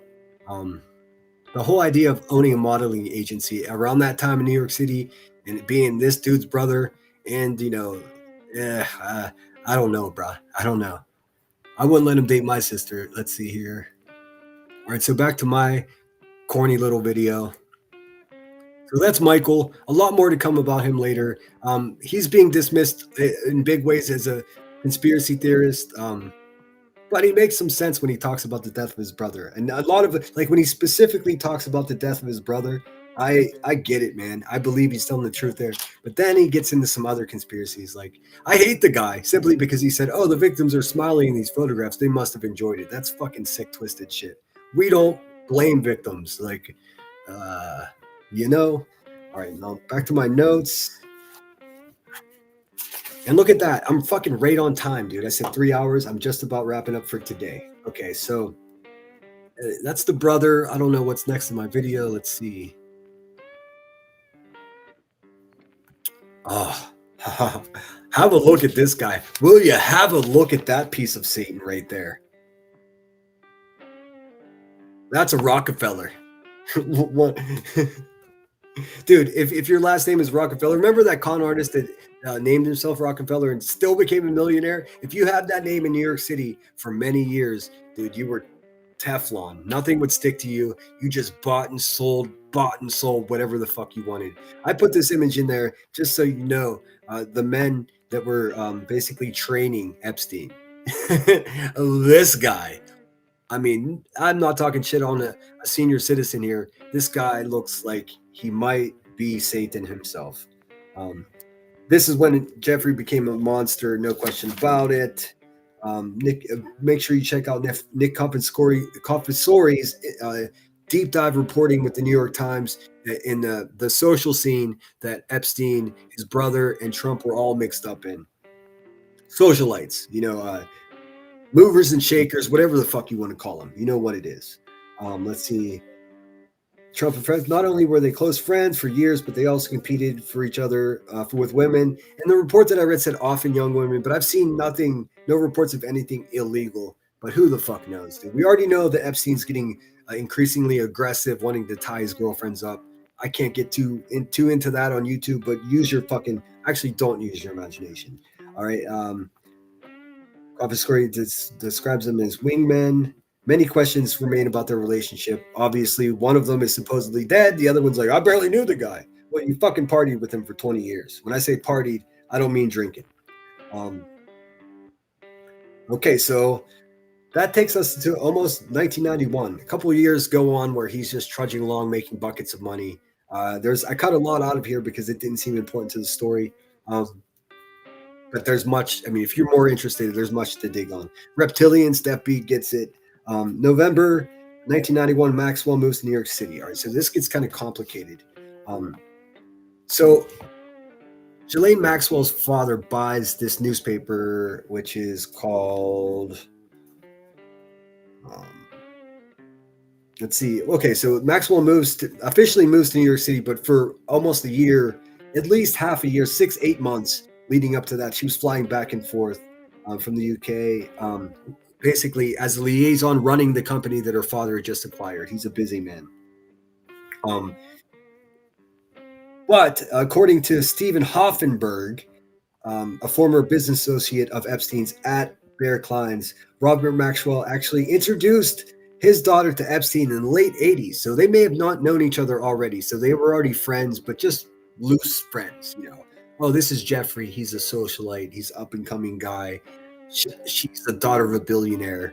Dude, fuck that bitch, first of all. But secondly, she went from having access to $1 billion to not having any money at all. This gets crazy quickly. So in one of the business trips in liaison for her father's company, she gets news that her father died. Now, I could do a whole week just on her father. It's terrifying. She was also born on Christmas. I don't trust people that are born on Christmas Day. She was born December 26, 1961. Her father sent her to New York City when he was, when he purchased the New York Daily News as a representative, protecting his interest. In May 1991, she traveled to New York City. Her father traveled with her to New York City. She stayed behind. She's whining and dining people. She's talking. She's setting up business deals outside of the newspaper that her father just built. More potential clients for her father. This is not her father. Let me get this off of here. That's Les Wexner. He just got deposed by Senate day before yesterday, and it just came out today, so I haven't had a chance to watch it. But he's playing coy like he didn't know anything. This guy was giving Jeffrey Epstein fucking $30 million apartments to live in for free. So there was more to the relationship that I barely knew him. Oh yeah. We'll get there though. That's a little further on. I just put this here to let you guys know the type of people that he's rolling with at this point. Nothing good, dude. Straight up Satan. She traveled to New York City, blah, blah, blah, on November 5th. So in May, she and her father went to New York. He went to Moscow after a few weeks in New York City. On November 5th, Robert Maxwell dies of one of the most mysterious deaths. Listen, the most mysterious death. He was connected to intel people as well as the finance world, and he ripped his fucking employees off of the companies that he owned of the tune of $1.2 billion in 1991. I don't know how much that is in today's money. I'm not that good at math. A mountain of money. So a lot of people wanted him gone. So it could have been the CIA. It could have been a jaded ex-employee. It could have been a lover. He was found face down in the water outside of his yacht in the Canary Islands, a yacht that's named Lady Ghislaine after his daughter. You can't write this shit. Well, I guess I did. Let's see. Haiti restaurants. I thought that was weird. I'm going to end it there for today because I'm going to start with Ghislaine, the episode 2, because there's a lot to get into. Jeffrey Epstein's father also passed away 2 months after Ghislaine's father did, and this is right around the time that, like, rumor has it they met in the 80s, so they reconnected during this time, and then they trauma bonded over losing their father at the same time. They boned down, they fell in love, and they were lovers for a long time. Ultimately, as I'll show you, if their relationship progresses to this point where she's just he referred to her as his main girlfriend. I don't know if a fucking grown woman wants to be called somebody's boyfriend or girlfriend, but that's not my business. So yeah, let's get it going. I'm going to take you all the way to the point where I'm going to introduce you guys now to. I'm going to show you what Ghislaine looked like back then. Most of you see her all over the news. None of this is new. I did find a clip, her just thanking people for the support at the time of her father's death. I keep wanting to say husband, her father. She was never married. Neither was Epstein. I also want to take this opportunity. I did source this. This is the BBC, Motion Gallery, Getty, New York Times. Opportunity to thank all the many. She seems so gentle and sweet, doesn't she? She ain't, dude. She ain't. Hundreds of people who have sent messages of support to us at this very, very sad time. I want also to thank the press for their courtesy and Dude, she looks like she's shitting herself literally because she just realized that she ain't got a penny. She ain't got a penny. She's running around the mansion trying to collect all the paintings and silverware so she can eat, bro. consideration to my mother and to us at this time, which we appreciate very much. Gracias a todos, and thank you all very much. Is my hair good? It's all. I just did a quick fast forward to one of her last fashion interviews, whatever the fuck. We see these old creepy men that look like Satan. Well, Satan also looks like this, friends. I promise.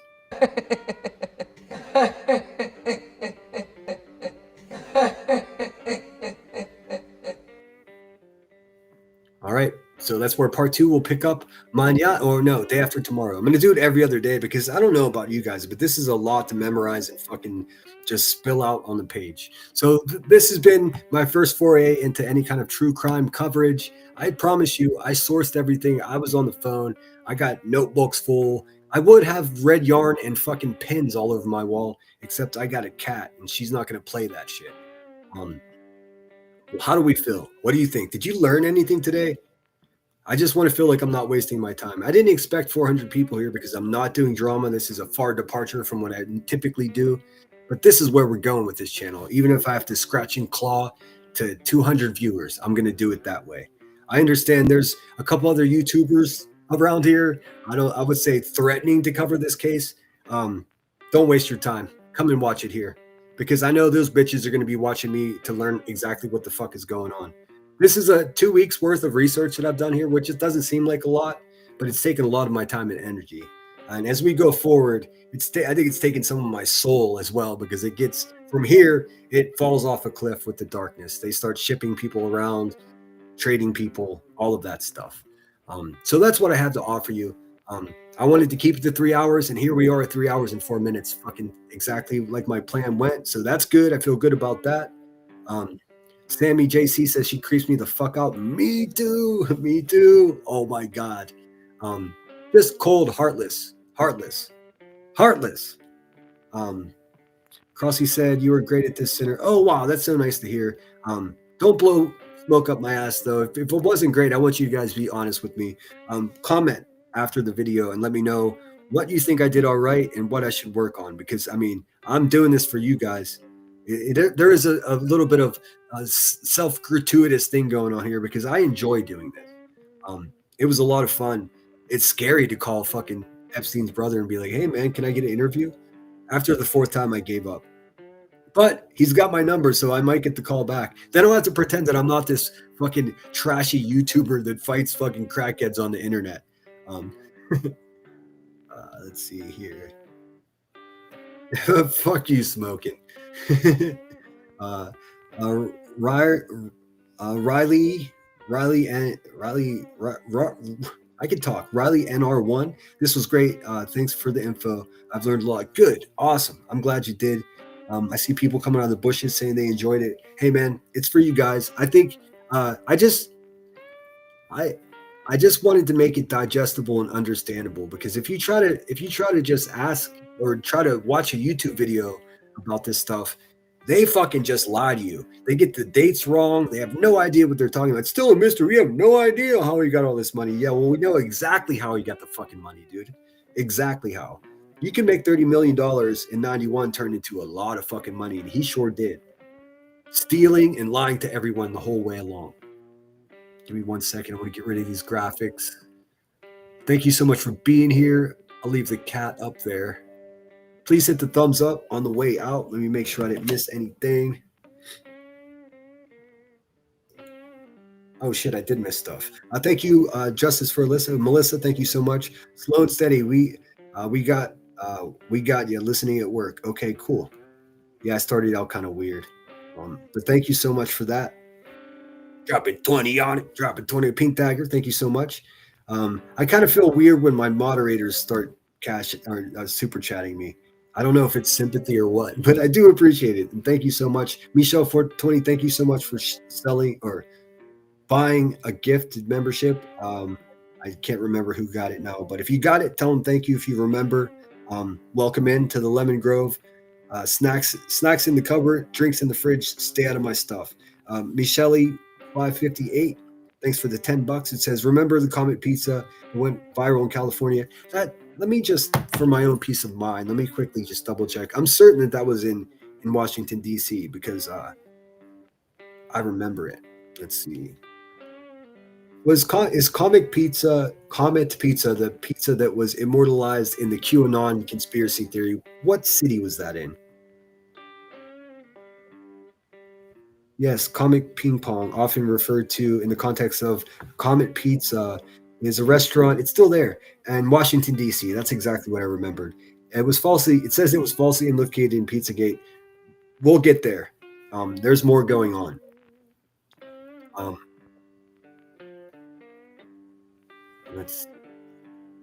Chevy Chase. I'm trying to figure out if Chevy Chase was actually a student at Dalton School whenever Epstein was the teacher. I spent way too many hours looking for that because they were contemporary. That is to say, it was near the same time, but I don't know.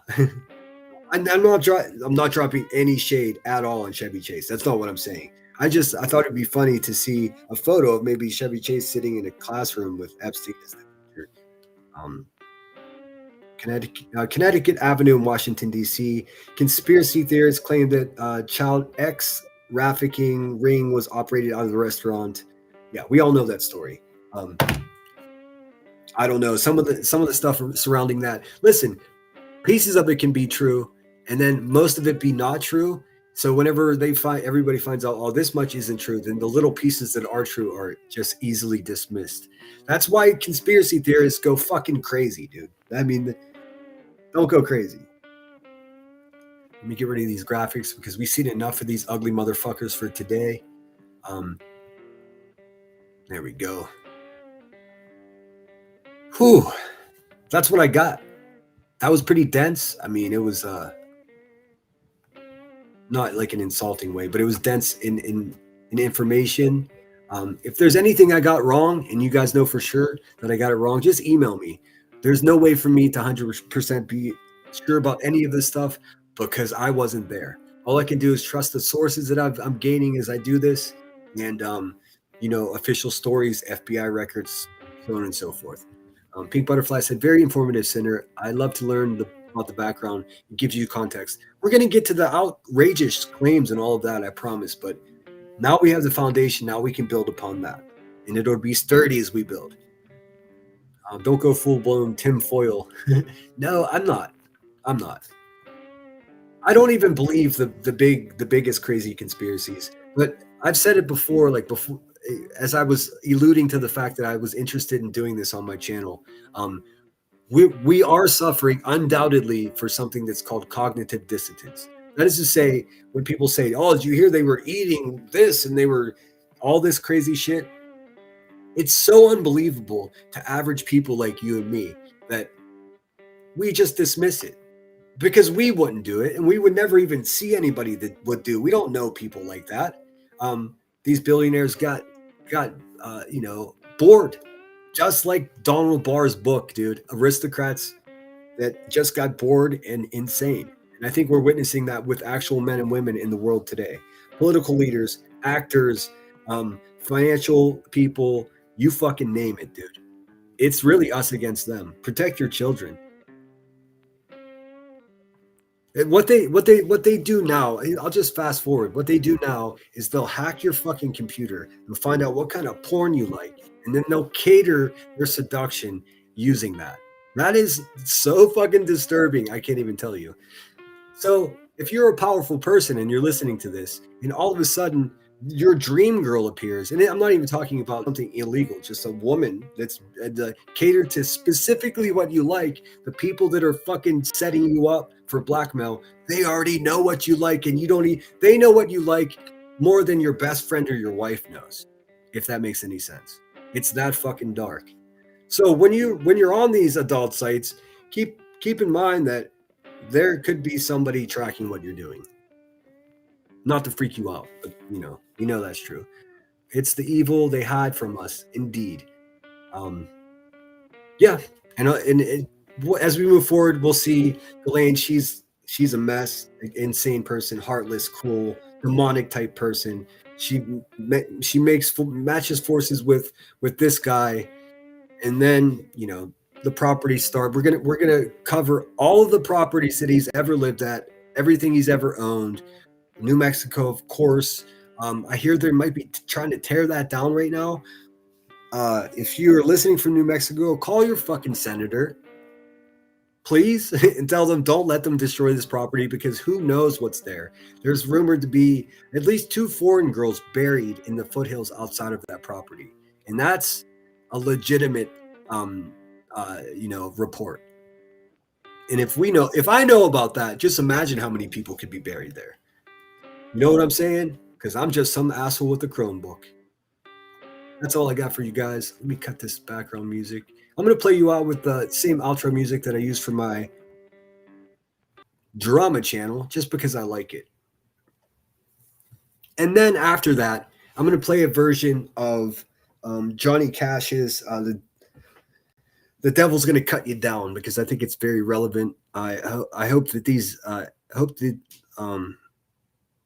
God is going to cut you down. I'm sorry, because I do believe that men and women that live their life on earth and they hurt people, I do think that God's coming for them. That's just my own personal belief. And that song basically explains it perfectly. Of course, I can't play the original version of the song because then they'll restrict this video and no one will ever be able to see it. Hell, they might do it anyways, for all I know. But what I did find was a version by Joanne Cash, who is Johnny Cash's youngest sister. And she's accompanied by, I don't remember his name, but he's the lead singer of the Black Keys and the guitar player from the Black Keys. She doesn't sound so great, but it's Johnny Cash's sister fucking singing a Johnny Cash song. And if you're out there being evil, God is going to come and cut you down. That's what I believe. That's what I hope for. Keep hope alive. There are still real humans out here. Hopefully you're one of them. So be vigilant. Don't be stupid. Take care of each other, but you can't do that until you take care of yourself. Them's the breaks, man. That's the rules. Thanks so much for being here, guys. Hey, be good out there. I'm not going anywhere on the internet. I'm closing this bitch down. I'm going to go finish my ham and cheese sandwich, and I'm going to watch some comedy. This is my outro. If you've never been here before, I saw a surprising number of new faces. Tell your friends, man. My channel's trying to grow. This is the direction I plan on going. Don't give up on the drama, though. Believe me, I got a lot to say. I just got to figure out how to say it, because if I don't sit with it for a day, then I come off like a fucking half-cocked maniac. So I'm going to avoid doing that in the future. I learn from my mistakes. My name is Sinner. You guys are fucking incredible. I'll see you tomorrow. I'll be on sometime in the morning. I'm thinking 10 or 11. I got something to do at the break of dawn, but I should be home. We'll do some drama, shall we? I got shit to say. I got all night to sit here and think about it, though. Can respond and not react. There's a difference. All right, guys. See you tomorrow. Sinner out.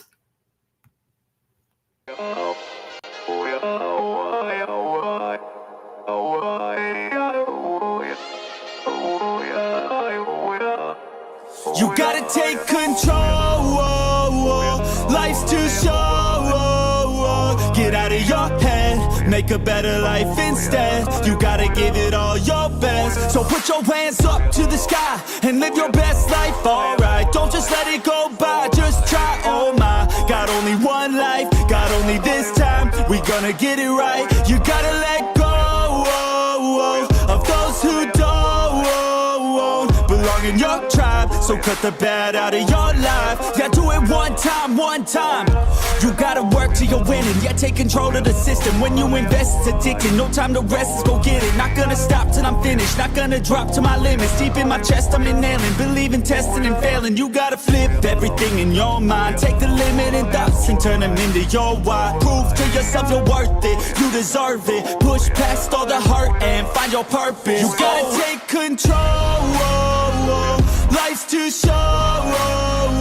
Get out of your head, make a better life instead. You gotta give it all your best, so don't let go.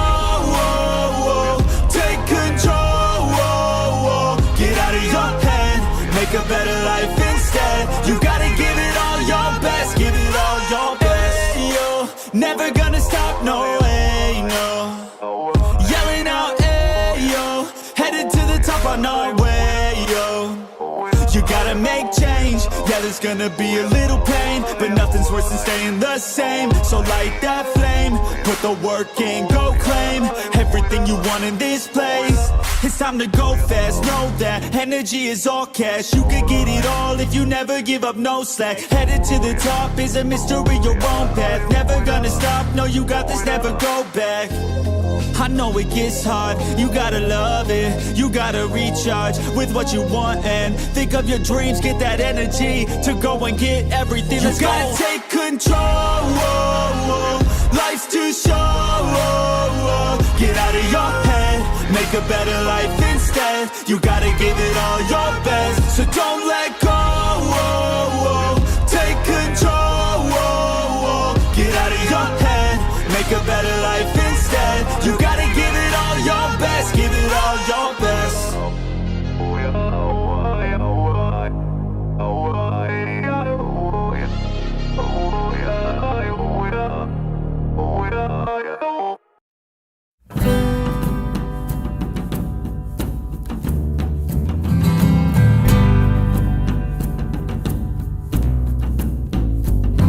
You can run on for a long time, run on for a long time, run on for a long time. Sooner or later, gotta cut you down. Sooner or later, gotta cut you down.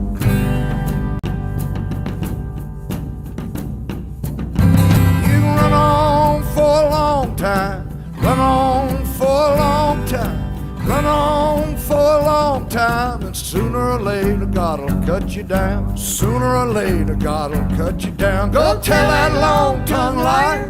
Go tell that midnight rider.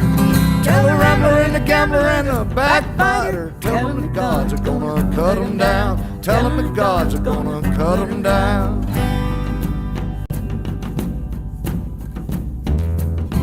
Well, my goodness gracious, let me tell you the news. My head's been wet with the midnight dew. I've been down on bended knees, talking to the man from Galilee. Spoke to me in a voice so sweet, I thought I heard the shuffle of angels' feet. Called my name and my heart stood still when he said, go do my will. Go tell that long-tongued liar. Go tell that midnight rider. Tell the rambler and the gambler and the backbiter. Tell them that gods are gonna cut them down. Tell them that gods are gonna cut them down. You can run on for a long time. Run on for a long time. Run on for a long time. Sooner or later, God'll cut you down. Sooner or later, God'll cut you down. You may throw your rock and hide your hand, working in the dark against your fellow man. But sure as God made black and white, what's done in the dark will be brought to the light. You can run on for a long time. Run on for a long time. Run on for a long time. And sooner or later, God'll cut you down. Sooner or later, God'll cut you down. Go tell that long-tongued liar. Go tell that midnight rider. Tell the rambler, the gambler, the backbiter. Tell him that God's gonna cut him down. Tell him that God's gonna cut him down. You can run on for a long time. Run on for a long time. Run on for a long time. And sooner or later, God'll cut you down. Sooner or later, God'll cut you down. Sooner or later, God'll cut you down. Sooner or later, God'll cut you down.